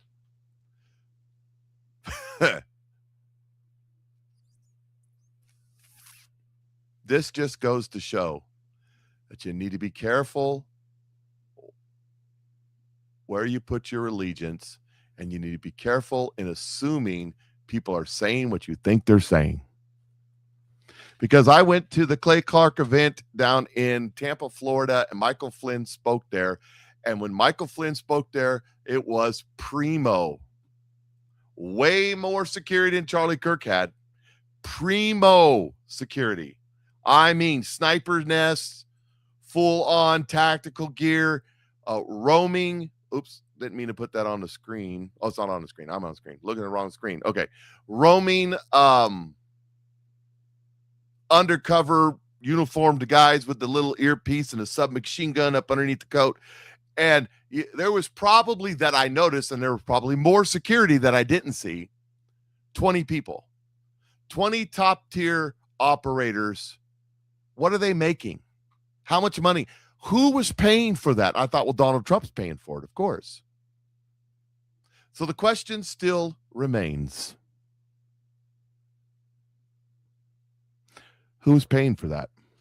Who was paying for that? Who was paying for Trump's security and all the other stuff that goes along with it? Somebody tell me. Who was paying for that security? That is the question that I really, really, really want to know. Could also be being paid by Flynn. Flynn at the time was broke. It was just after he got done with his court battles. They'd taken everything from him. They seized his bank accounts. He had nothing. Who was paying for it? Was it a big show, big op to get us to like Flynn?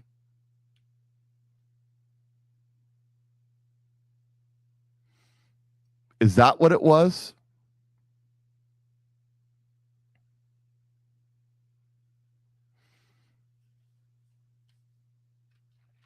I don't know. I'm asking because I don't know. That's the point. Okay, so there's other stories breaking besides General Flynn and Swallowell and the rest. There's other stories breaking that I really need to get to. And oh my goodness. You guys hang with me. We'll keep on going. We'll keep on and keeping on here. But let's see. Who am I looking for here? What am I looking for? Oh, I'm looking for Attorney General. Okay. So did I go too far? There's some vote stuff coming up. There's some vote stuff coming up that some stuff leaking out right now. The stuff happening right now that's coming up. So here we go. This is AAG Dillon, who is in my opinion doing a heck of a job.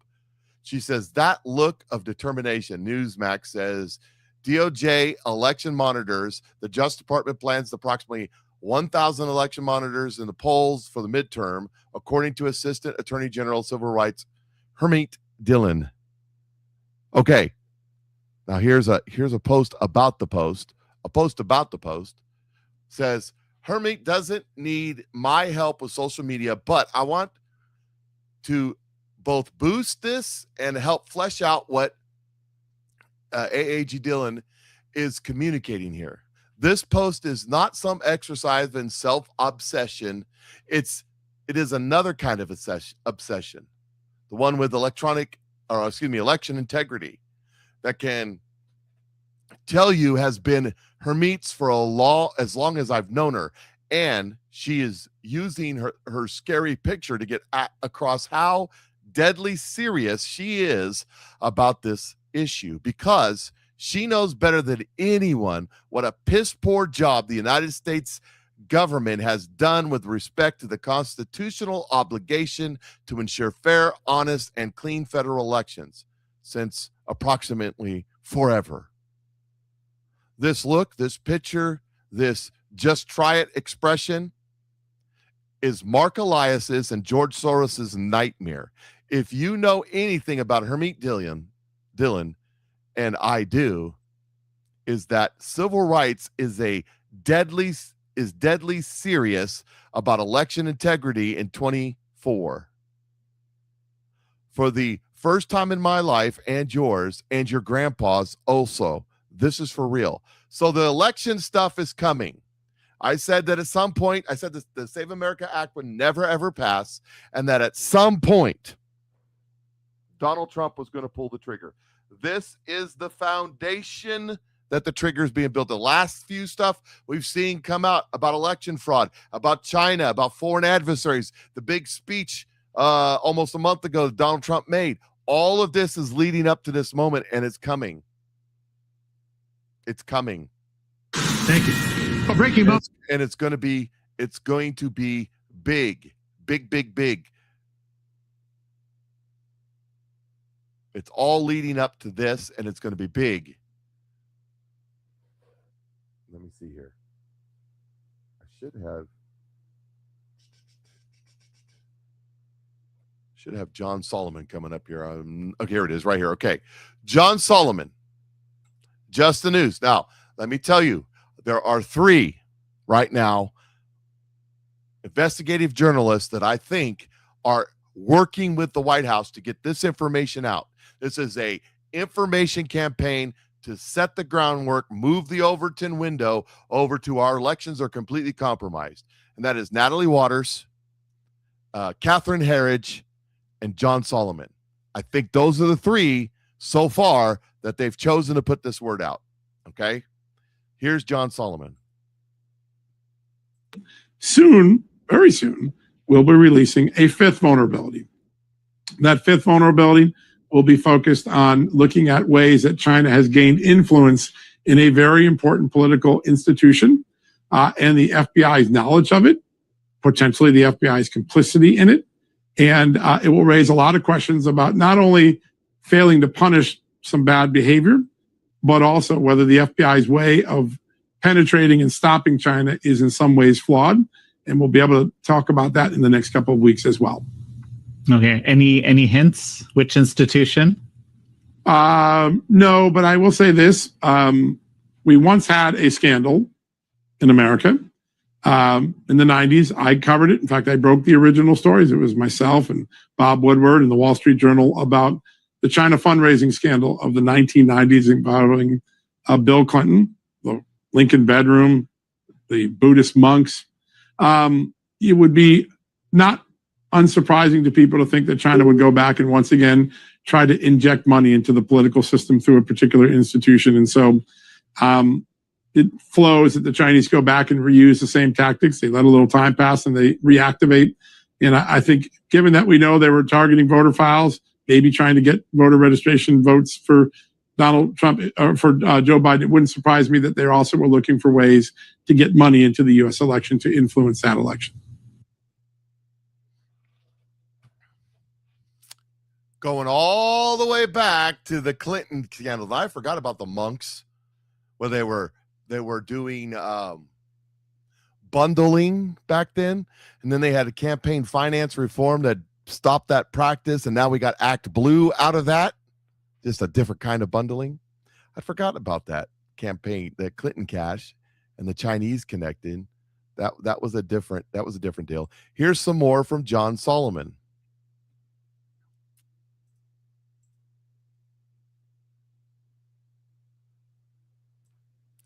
Carol, John Solomon has not stepped down from OAN. He's still doing his Just the News show, but he is also working with the president as a outside advisor. I think a lot of people think because the first evidence had some 2020 that our goal was to look at the 2020 election. It wasn't. What we did is look at a 20-year window of intelligence about the security of our elections. Were foreigners interfering? Were domestic players interfering? Were there vulnerabilities that we know about that we had not fixed? So we look all the way from 2006, where the first warnings about Venezuela and compromisable vending machines started to flow to the CIA, all the way to 2026. The reason the year 2020 stands out is it was a big focal point of the president's speech, but only because it's in that year that some of the largest vulnerabilities in American election history are discovered during that election. And despite the fact that they're discovered, career people in the intelligence community made conscious decisions to keep that information from their president and their Congress and the American public. As we pointed out in the documents we released last month, there were intelligence officers bragging that they were withholding information from the president or from the Congress. They would use words like politics, or one of them boasted that they were running a shadow government to keep election intelligence from the president, the public, and the Congress. Others talked about it boggles the mind that we're going to keep the president in the dark on this. In a few days, we're going to release a document that shows just how high up the suppression of government intelligence about election threats was. It goes very high in the career infrastructure of the intelligence community. So all of it's flowing in, and for the first time in a very long time, the intelligence community is not reporting it to policymakers, the president of the United States, Donald Trump, the Congress, who, by the way, is partly in Democratic hands at that point. It's a very troubling trend line to see politics supplant national security as the reason whether or not something gets briefed to a president. There's a memo where you see one of these spy agencies bragging that we're massaging the PDB, i.e. the presidential daily brief, the way that the president gets his intelligence every day, to keep out the election stuff. That is, as one person said, mind-boggling in their own emails. They were keeping our president, our voters, and our Congress in the dark. Yeah. So this is kind of old stuff. We've talked about it. That the scandal that broke, that John Solomon broke a few months ago, that the intelligence apparatus was basically performing a coup against Trump, which you shouldn't be doing. That's kind of bad. You know, Venezuela's compromised our voting machines. In 2020, the red flags were everywhere. The intelligence community knowingly withheld this information. That's crazy that the intel community was withholding information from the president in order to make proper decisions to defend our country. Just think about that for a second. And I think we're about to find out even more. I think we're about to find out way more than we thought we ever could know. Really, I think that's coming. Here is a little bit more from John Solomon.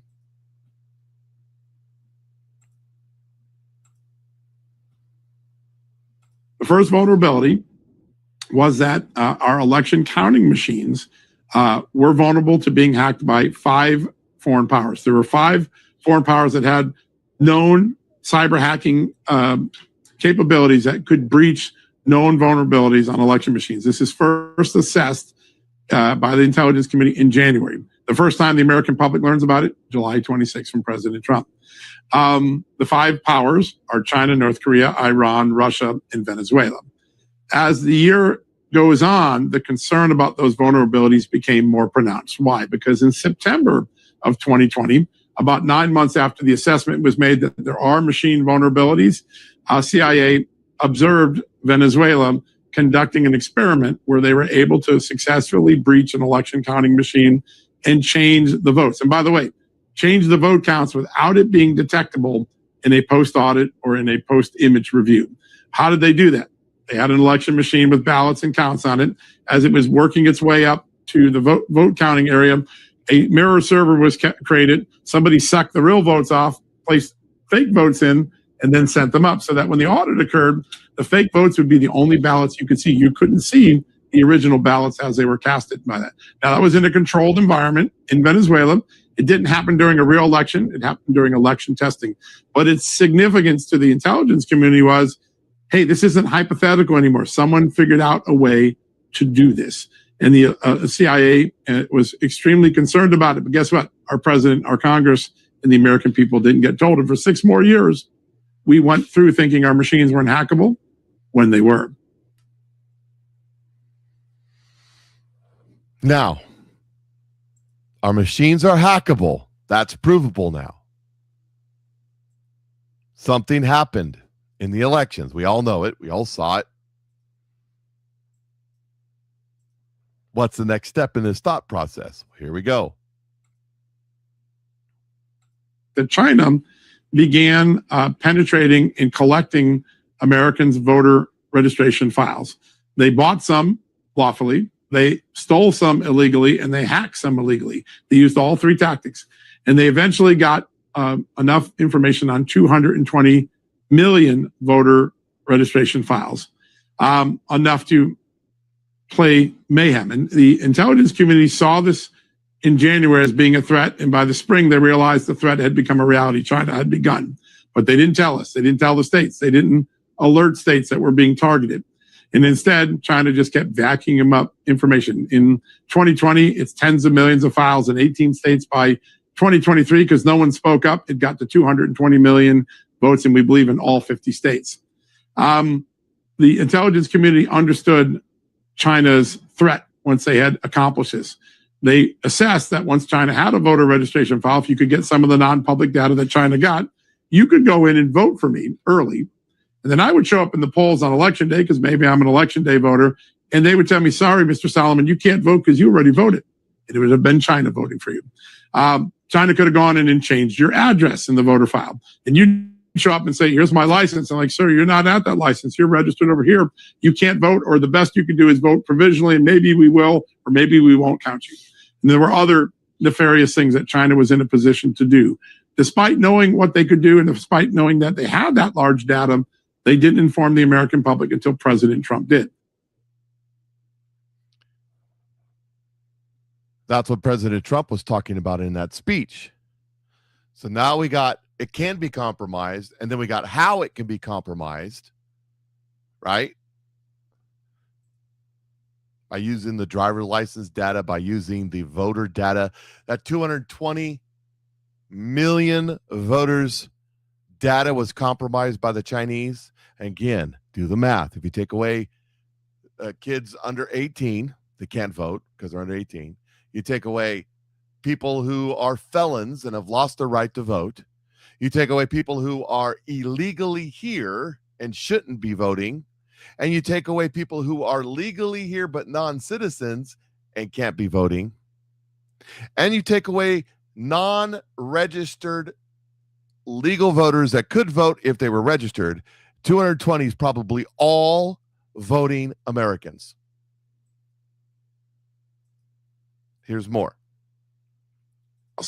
China, according to an FBI confidential human source, twice validated, not once, but twice checked out as good by the FBI, reported that China was sending some driver's licenses into America to possibly request ballots and to create fake votes for Joe Biden.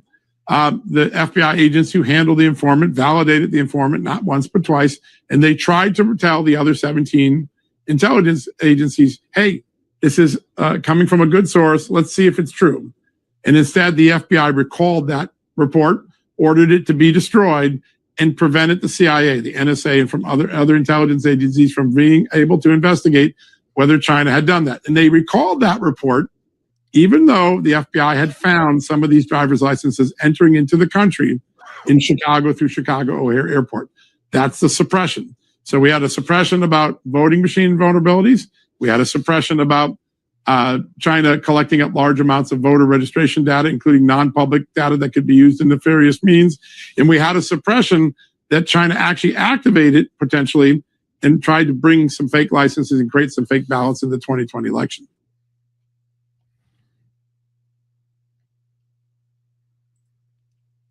So now we got actual evidence that China was willfully trying to interfere in our election, which is an act of war. You see how he's walking us through this? And John Solomon's been leading this effort, by the way. The third thing that was suppressed from the American public was the discovery of a voter mill in Michigan, a domestic run by a Democrat-funded group that was knowingly and willfully, according to its own workers, creating fake voter registration profiles of people that can request ballots. People would talk about, like, if I couldn't find a real voter, I just made it up. I signed it myself. I made up names. I used my friends. The FBI had dead red evidence of a clear criminal effort to create fake voter registrations in America.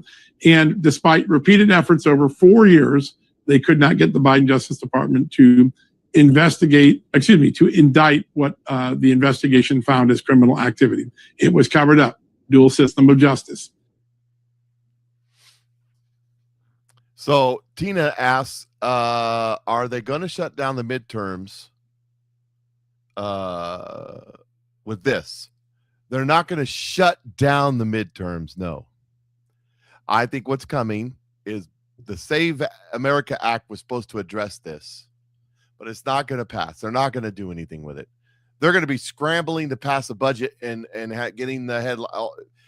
Thune's already said we're going to run against this in the next election, which is the stupid, most asinine thing I think any politician has ever said. And that's a lot of statements. Why do I say that? Because how the heck, what does it matter?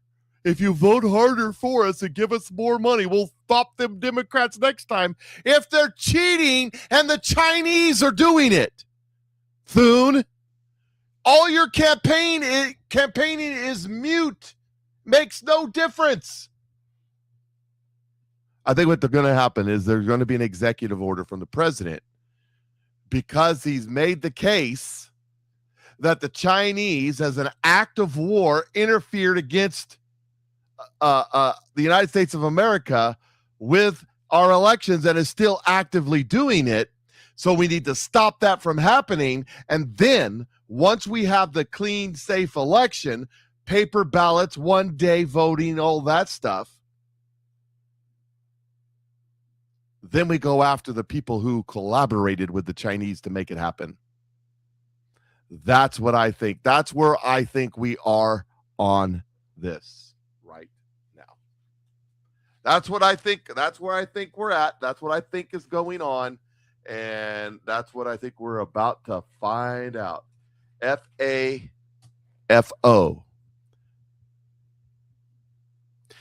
Dan Scavino also said this. An anonymous source insists that what they heard from two other anonymous sources is 100% factually true. Ain't that right, Candace?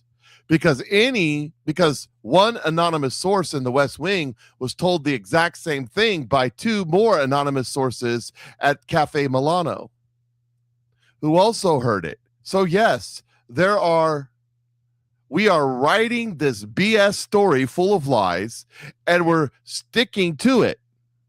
We're going with the piece that rests on the grand total of 6 anonymous sources, while ignoring the 8 cabinet members who gave us statements on the record. I can't imagine why American people are calling us fake news. It's exactly what Candace is doing, by the way. Someone brought up Candace in the chat room a minute ago, sarcastically. We're going to get to Candace. There's some Candace news. There's some. Well, we'll get to it. But see, that's exactly what she does. You have people involved in the prosecution of Tyler Robinson who put out not just statements, but court filings that are under penalty of perjury, of testimonial. You have video evidence, but she has anonymous sources of anonymous sources. It's not going to be a Candace section, Tard. I hate to break your heart. It's going to be another section, but Candace will be included in it because, well, you'll see when we get there. Representative Anna Paulina Luna says this. Now, we just found out the Chinese are involved.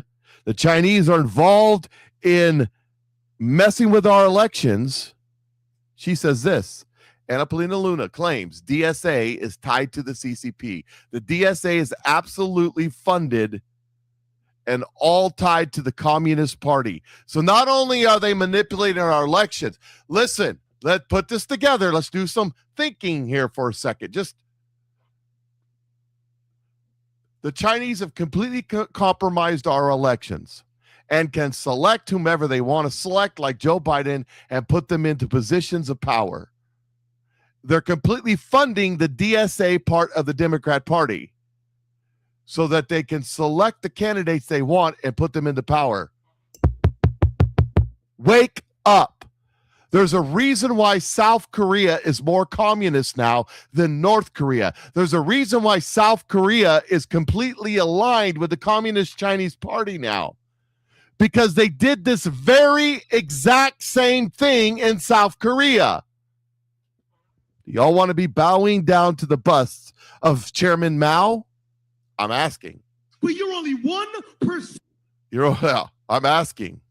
Here, just like this, the Sharia law stuff, the Islamic stuff, the DSA stuff, we are under attack from a foreign country. Only 1% of this nation. We are not a nation of Muslims. We are a nation of Christians. We are one nation under God, indivisible, the God of the Bible, the God of the Lord Jesus Christ. That's the God in whom we serve. I want you to prove to me we're not up under Sharia law. Will you denounce, Councilman O'Reilly? Will you denounce Sharia law? Will you denounce Sharia law? I know you won't. Will you denounce Sharia law? Abraham, you went to Hillsdale. Will you renounce Sharia law? Will you renounce Sharia law? America, we have lost this city. This is a city that is no longer up under American laws. We are up under Sharia law, and we will not have it anymore. Enough is enough. People are starting to wake up and realize what's going on. That's the purpose of moving the Overton window. The Overton window is a fictitious example of where the psyche of the people are at any one time. The Overton window in 2020 was over here. And if Donald Trump enacted all the stuff that he's about to do, the American people would say that Donald Trump was trying to steal our country, make us a communist, whatever, however they wanted to, whatever they put out at the time, the American people would buy it. But instead, the Overton window has moved over to the point now where people are starting to say, hey, wait a second. Stop this. And when Donald Trump does what he does, they're going to go along with it because they see it. It has to be done. And that's the secret to the sauce.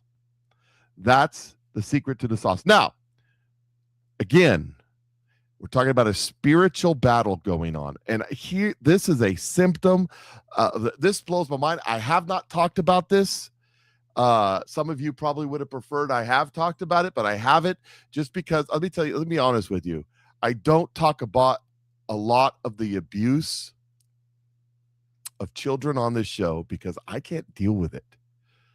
It breaks my heart. It's hard for me. I can't deal with it. It's about me. That's why I generally don't cover a lot of those subjects. Other people cover it, and that's fine. When the kids are involved, I just can't. And this story about this Lindsay Clancy chick that strangled her children to death one at a time. And I noticed something about the people who will stand on Charlie Kirk's grave and dance a jig and spit in Erica Kirk, his wife's eye, are the same people out here saying, we love Lindsay Clancy. She's innocent. Give me a freaking break. Let me explain something to you, okay? Charlie Kirk's murderer, their defense is not denying at all that he was the murderer. They're not even using that as a defense. They're just trying to keep him alive. Camilla Anthony's defense. By the way, Camilla Anthony's defense is appealing his 38-year conviction, and a lot of legal experts are saying it's a bad idea because it could get worse. These people out there cheering for Camilla Anthony are doing the exact same thing. They're dancing on this dead kid's grave to worship the murderer. The same people with Luigi. Our medical system screwed up, and these CEOs, evil, greedy bastards, taking a bunch of money that the government did, that you all voted for with Barack Hussein Obama's health care, by the way. And they're cheering this guy on. It's evil. And the same thing, the same people who hate the Jews because they're killing the children, and say nothing about Nigeria, say nothing about the Armenians, say nothing about the white Africans in South Africa, nothing about real genocide, nothing about the death squads in Ukraine prior to the war that were killing Christians by hanging them on crosses and setting them on fire. Nothing. Those are all the same group of people. There may be some outliers, but in essence, they are. These are demonic, evil people who are following under strong delusion, and they better repent because we are in the season. Let's start here, and we'll go through what I'm talking about. I'm going to show you this craziness. It boggles my mind. I can't believe people defend Lindsay Clancy and vilify Erica Kirk. Now, let me tell you something. What has Erica done to her kids? Nothing. Raised them as best as she could. Well, Erica's done nothing, not a damn thing to deserve what she's getting from these people. These same people that are defending this woman that strangled her children one at a time while the others watched. Because she has mental problems, evidently. And there's not enough millstones. And I know some of you, oh my God, I don't think any of you, I don't think any of you. I'm pretty sure.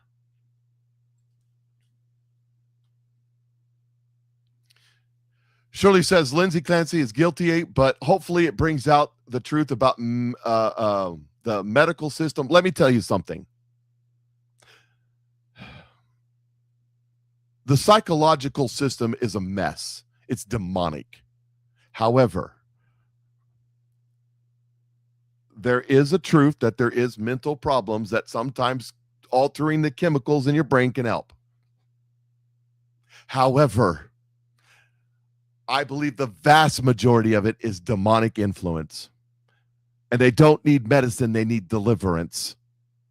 That's what I think. That's how we correct this, by the way. Let me give you an example. Demonic influence. Let me show you. This is off the subject, but on the subject. Jill Biden says she prays to late son Beau about former President Biden's cancer diagnosis. That's right, ladies and gentlemen. It's called necromancy. It is witchcraft and evil to worship the dead. Don't do it. I said it. I meant it. And I don't care. I said it. I meant it. I don't care if you don't like it. I don't care. But these people that are worshiping these demonic entities and thinking that it's okay, I just do not understand. Here is, no, this is the wrong one. That's Stockton, California. Here is JT Alfred. Down in Texas, that's the Alfred E. Newman. Listen to what he says about Kamala Anthony. Texas, we see what happened with Carmelo Anthony, and you said it was a tragedy. Yeah. What did you mean by that? Well, I've done a lot of work in the State House on justice reform, and right now we've got a system that doesn't serve all Americans equally, and we know that Black Texans have been have not gotten the justice they deserve in many cases. And you know, I'm not an expert on this particular case, but I know that there were no Black members of the jury. And to me, that's the only evidence you need to really prove that this system is not working for Black Texans. That's right, ladies and gentlemen. There was no Black people on the jury. So guess what? Shut your damn mouth. You're an ignorant kid.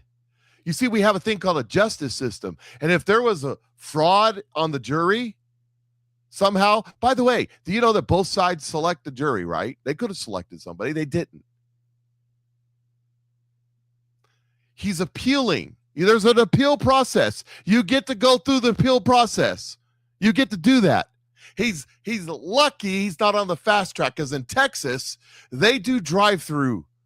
They do drive-through death penalty. I mean, they speed it up pretty quick. Some places it can go on for your entire life. Do you know who doesn't get an appeal process? That young kid that got stabbed. No appeal process for him. No backing it out. No, his family can't go, okay, can we undo this? Yeah, but he was calling him names. And I get called names. There was just some troll over on YouTube saying something. I get called names all the time. So what? So what? Wham. Don't care. Doesn't give you the right to kill people. But here we are defending it.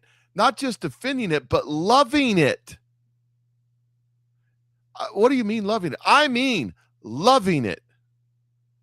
It is insane to me what these people are doing. It is absolutely insane to me. See, here's some more. Here's the Kamala Anthony stuff right here. This is commentary. It says, shocking new details. Prosecutors allegedly obtained racist rants on Kamala Anthony's Camelio, how do you say his name, laptop. The rants were against whites, blacks, and Mexicans. Everybody. He hated everybody equally. He has issues. Probably should have maybe checked into his anger management problems. There was also a photo of Anthony holding a gun.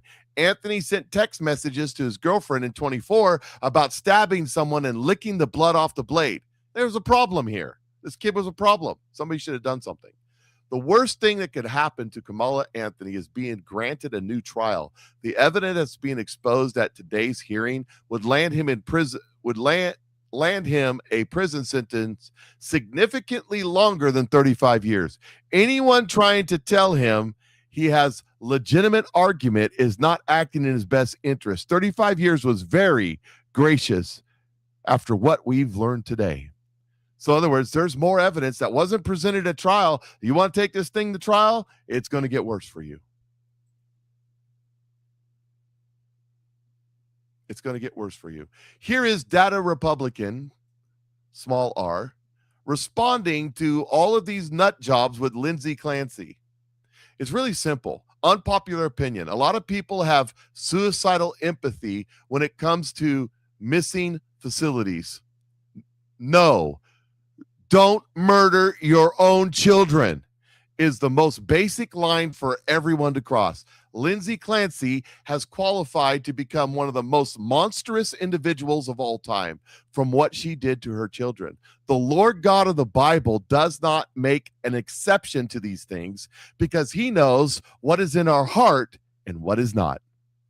Everything points towards Lindsay Clancy. Murdered her children because she revealed her true nature all along. How else do you explain that about 1 million people in America live with a psychiatric disorder and almost none of them have committed murder, especially of their own children? The law is the law and it's written in our hearts. We do not have a functioning civilization if we make exceptions as extreme as kill your own kids one by one at resting heart rate. Then this dealing art says, yes, does it really need to be said? Don't kill your children no matter what. She says a very simple litmus test is there anyone in the Bible where someone commits murder and God effectively says, never mind, they're under the influence? No, the most it results in is very ordinary sexual delinquencies. Stringing your children one by one is worthy of stoning, or worse.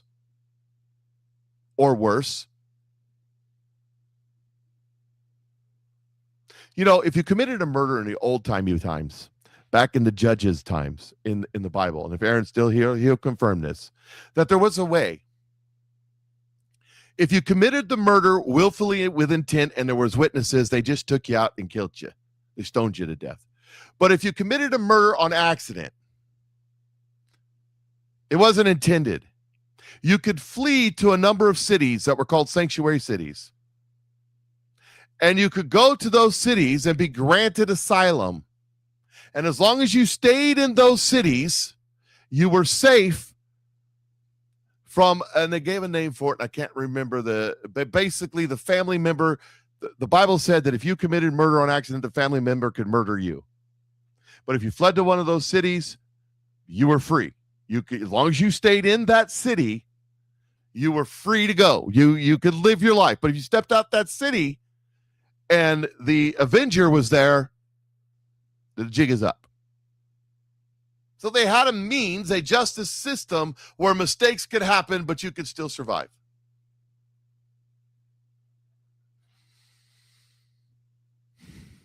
But it wasn't for blatant, outright murder, especially of children. Come on, there we go. Was not it.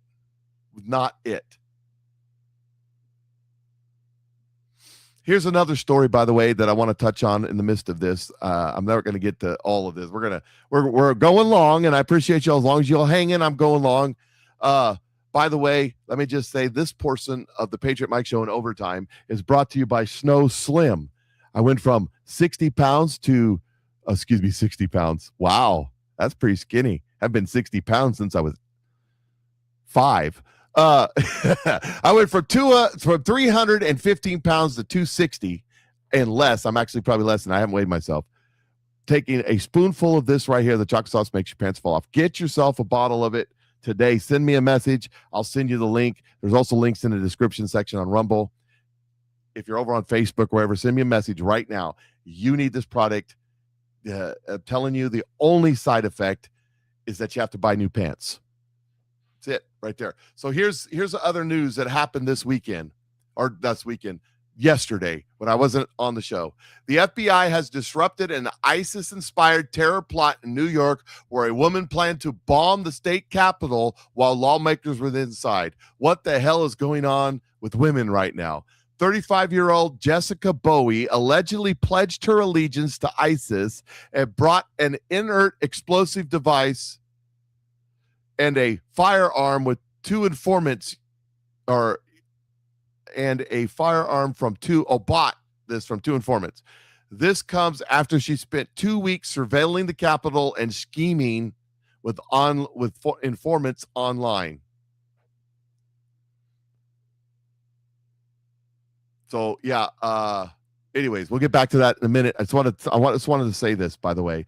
A bunch of that stuff on my Telegram page. This is a big deal. It was a real plot, and our FBI and our intelligence services stopped it. Here's the thing.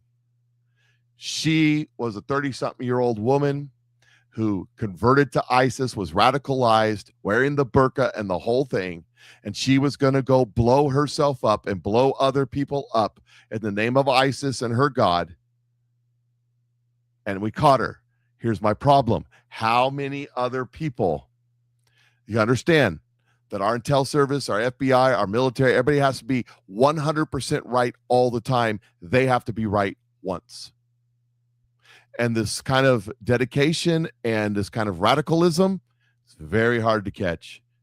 If they get a smart person that's able to keep their mouth shut and figure it out on their own, that worries me. Anyways, back to this Lindsay chick. Apparently, same Lindsay is the same Lindsay is the trend on TikTok now. Women are filming themselves crying, some of them holding their babies. Same Lindsay. We can relate. Lindsay, I am Lindsay Clancy. No, we effing can't or cannot. I was 16 years old when I had my first son. He was premature, and I was worried sick about him. While they were finally sent him home, they sent him with a mother that kept going off. I didn't sleep for the longest time because I was terrified something would happen to him while I slept. I can relate to that. By 21, I had 3 children. All 3 were mildly premature. They had their own issues, so did I. I was extremely young mother, working full-time, exhausted, worried about them constantly. I kept a little mirror nearby, so when they were sleeping and it got too quiet, I would hold it under their noses just to make sure they were still breathing. That was my anxiety. I was scared my babies would die. You know what I never thought about doing? Killing them. I completely relate to that because I can remember my kids were little, like checking on them just to make sure. I can relate to that.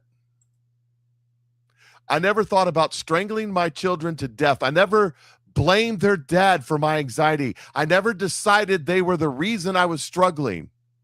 So I generally cannot wrap my head around mothers holding their little babies while looking into the camera saying, same Lindsay. Same what? Mental illness is real. Postpartum mental illness is real. Hormones are real. Exhaustion is real. Anxiety is real. Feeling overwhelmed as a mother is real. None of that makes me look at Lindsay Clancy and see myself. Lindsay Clancy killed Cora, Dawson, and Colin, 3 children. And somehow, while everyone is crying for Lindsay and telling the internet how much they relate to her, those 3 babies keep getting pushed further and further into the background of their own deaths.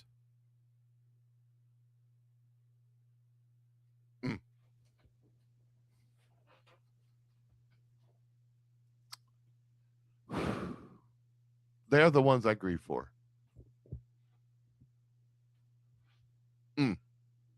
You know, I told you I can't deal with this kid stuff. That's why I don't talk about it. Here's more. So you mean you were exhausted, say you were exhausted. If you had postpartum depression, talk about postpartum depression. If you had intrusive thoughts that scared the hell out of you, talk about that. Women absolutely need to be able to say those things and get help without shame. But don't hold your loving child in your arms and tell me Lindsay, or you're Lindsay. And if you generally mean it, when you say it, I'm Lindsay Clancy, get the F off a TikTok and put your child somewhere safe and get help. Because no, we cannot all relate. I sure the hell don't.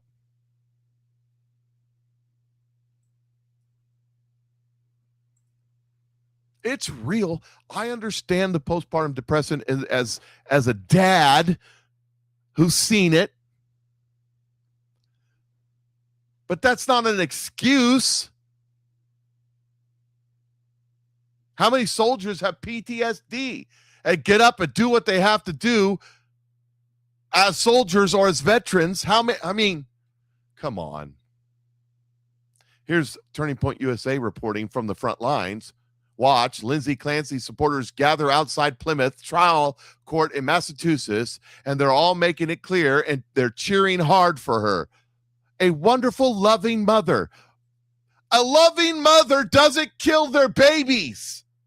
That's a psychopath monster. Loving mother, my ass.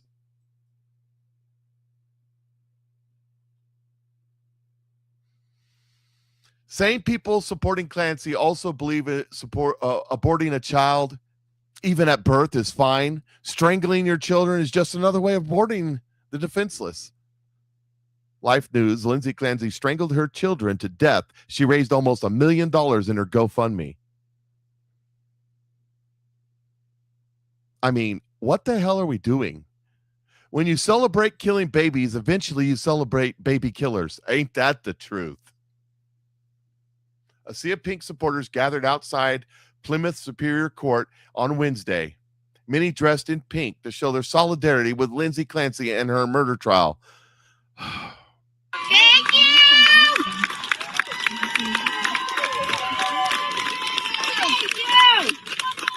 Thank you! Thank you! Thank you. Thank you for killing your babies. Thank you. Thank you for starting with the youngest ones while the oldest ones watch as they're about to die. Woo! Woo! Demonic. All of those women right there are demon possessed. This is demonic. Along with everything else that we've seen today, our country is in the midst of a demonic war. And what are Christians doing? Oh, gee whiz, I wish I could get a few more people into my... If we have a coffee shop at the satellite thing and we have a free donut Sunday, the rest of the time they pay $5.99 for a donut, will that get more people in the door? That's where our church is today. They should be out there counter-protesting these people. They should be out there getting the demons all riled up so you know which ones to cast out. Don't come at me with this stuff. And you know what?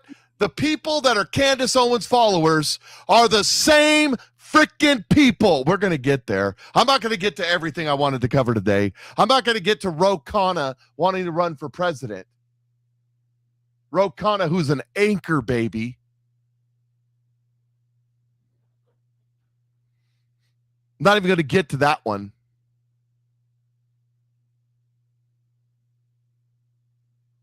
I'm not going to get to the woman that kidnapped a bunch of little black babies, little black woman kidnapped a bunch of little black babies in Florida and stuck them in a trailer on a hot day that the FBI and the sheriff rescued. Not even going to get to that. These people are sick, every last one of them. These are those babies. This is the monster and those babies.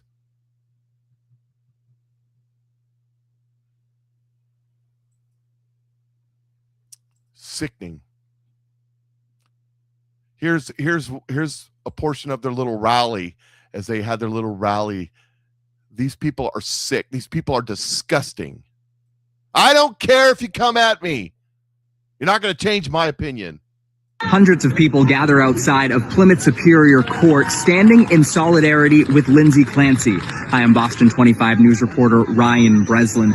Lindsay Clancy is currently on trial for the murders of her 3 young children. Her defense says that Clancy was in postpartum psychosis, over-medicated, and not criminally responsible for those murders.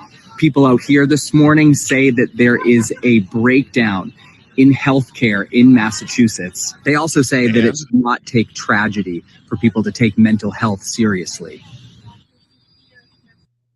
We used to take mental health seriously in this country. We take people like that and lock them up. There's a movie.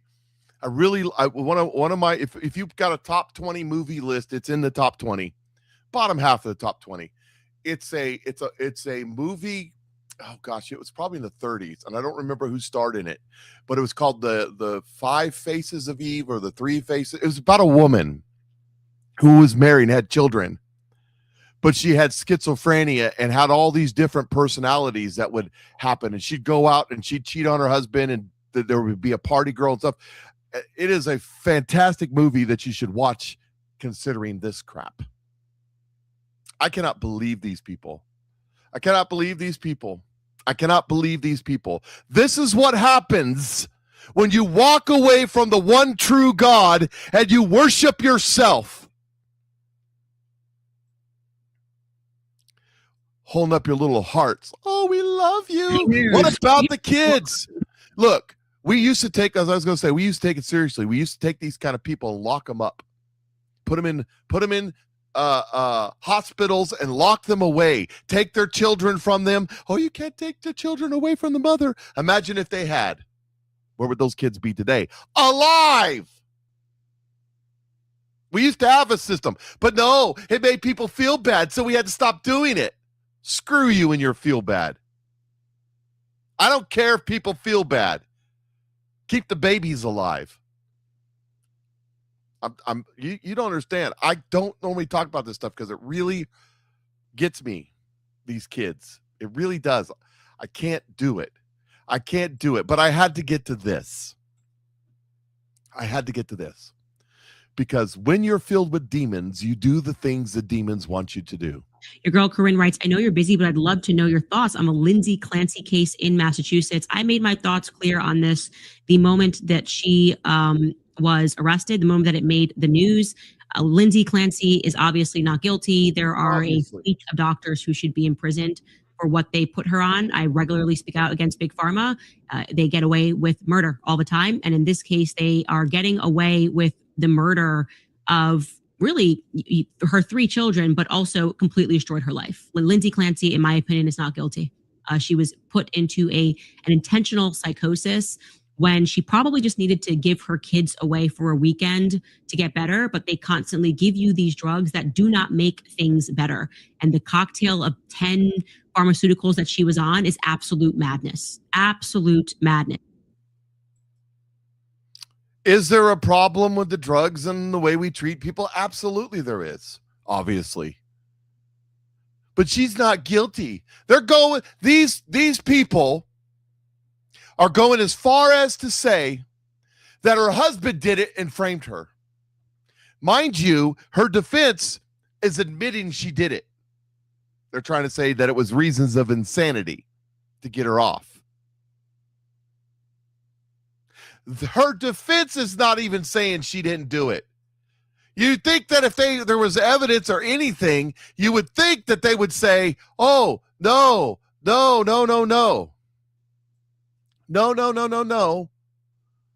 He did it. Here's the evidence. He's just being framed. That would be a reasonable defense if you could prove it. They're not even going there, meaning they know she's guilty.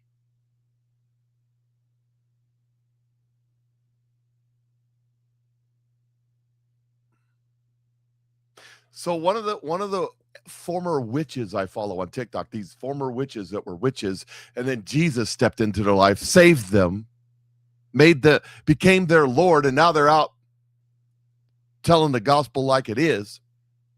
One of the former witches says that anything that alters your mind is witchcraft. It's the reason why they call alcohol spirits. When you go get these psychiatric drugs, and I understand that sometimes you need help, but guess what? Help doesn't come from a pill most of the time. I'm sorry.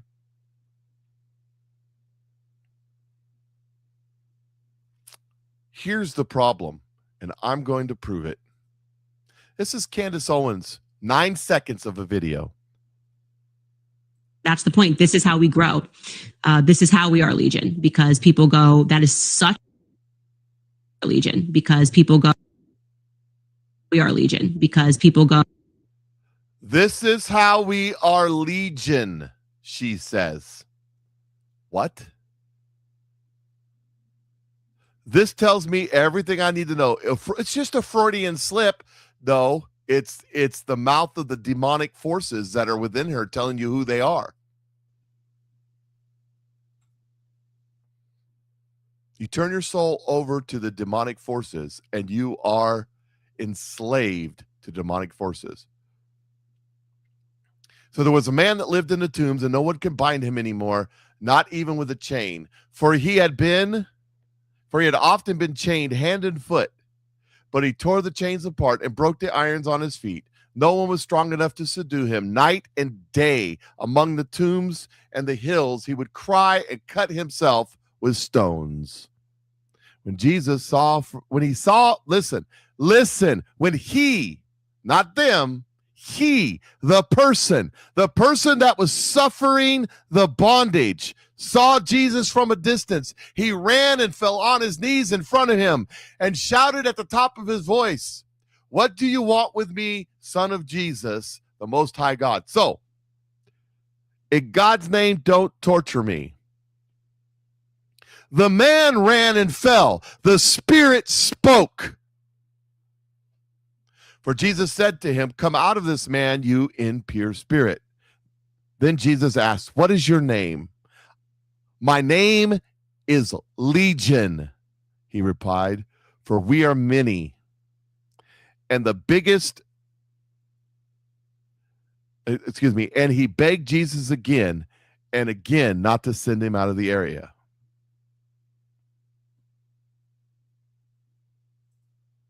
Candace Owens says, we are Legion. We are Legion.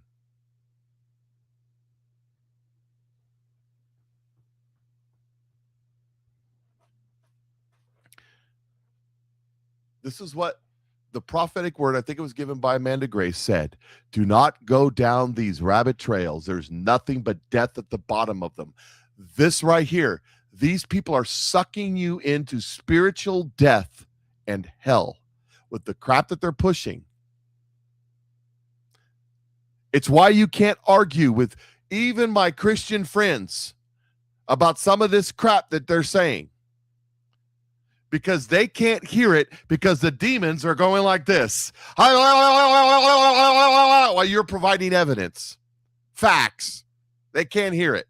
It's why all of them, Candace Owens won, because the demons are going, You don't believe me? Read those Frank Peretti books. You think I'm playing with you? I ain't. Her numbers are not better than ever, Tard. You're being stupid. Her numbers have been steadily dropping since they hit their high in November of last year. So, by the way, Tard, what does it benefit a man to gain the whole world but lose his very soul? Who gives a damn about her numbers of her demonic influencing fallacy of a following? Who gives a damn? It means nothing. Nothing. Because one day she's going to have to answer for this. Hopefully she will repent and have it covered by the blood of Christ. But God said that the season of grace is over, and now we're in the season of judgment. And finding out what God meant when he said, I will curse those that curse you.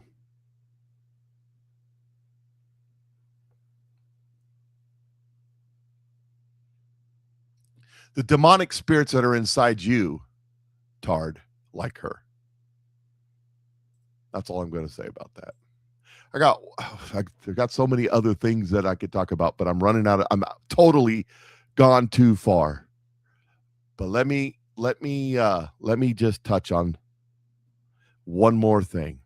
These influencers, these so-called influencers, these patriot mythology BS pushers, these influencers, totally full of crap, in my opinion. These Qatarian Podcastistan influencers being paid for, we find out now, through Turkey. There's a reason for that.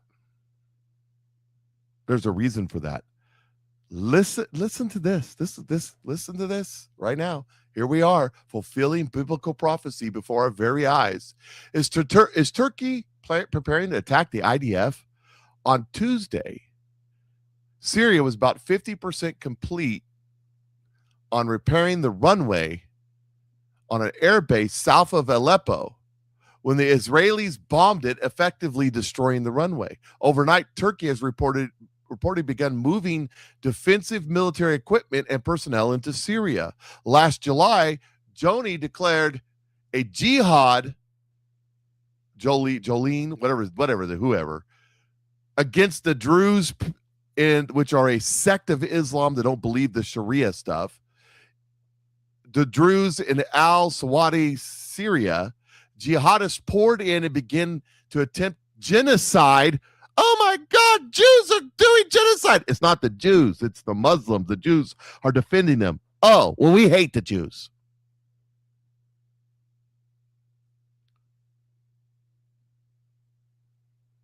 Druze from the Golan Heights began overrunning the border to stop the jihadists from killing their people. Israel dropped 2 bombs outside the Syrian presidential palace in Damascus to warn him, Jolini, whatever his name is, to stop killing. It worked for a while.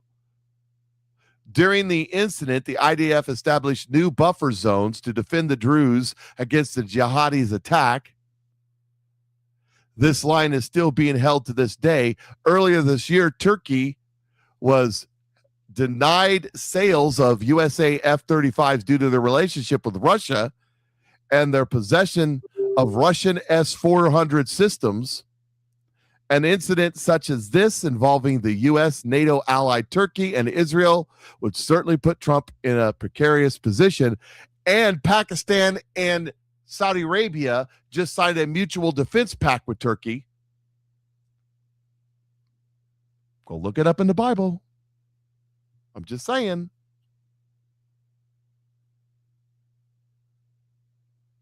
Consider what that means.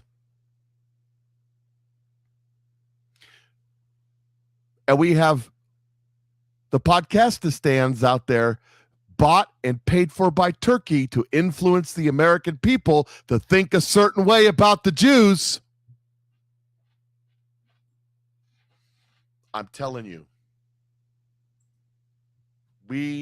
all of this that I talked about today is demonic in nature to take down and destroy the Christians in America, because the only thing keeping the day from coming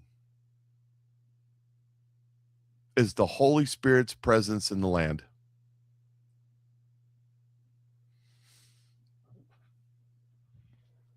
So you guys just ponder all of that. Just ponder all of that we're here. And I didn't even get to the Democratic Socialists of America. I will put repeat a bunch of that stuff and put it into my feed for Monday, and we'll talk about the Democrat Socialists of America on Monday, because it's Friday. That means turn everything. Thanks for hanging out with me as I went long today. I appreciate it. 300 or so of you hung out on Rumble, several of you on the other websites. I appreciate it. It means a lot to me.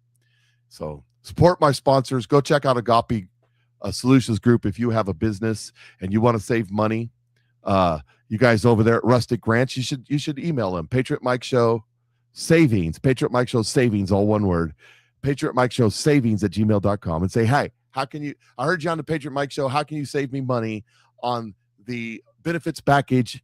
Or if you don't have a benefits package at all and you want to provide benefits, go message them, say, well, they'll take it from there.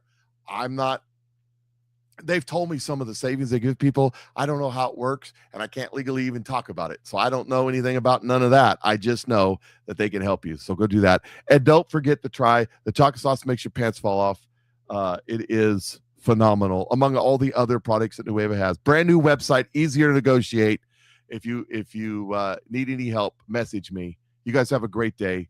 I don't even have the thing queued up. You guys have a great day. I'll see you all Monday. Patriot Mike is out.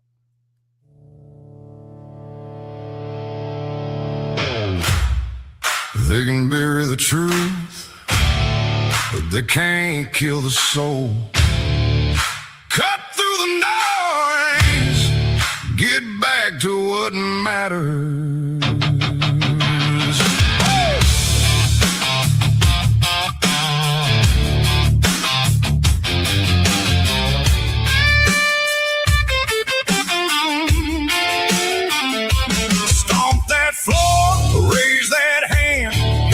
Truth roll across the land. We've been bent, we've been bruised. Still we stand with nothing to lose. It ain't easy. The road is long and hard. We stand for our freedom right here in our own backyard. Yes, Patriot Mike, standing tall and free. Patriot Mike, for you and for me.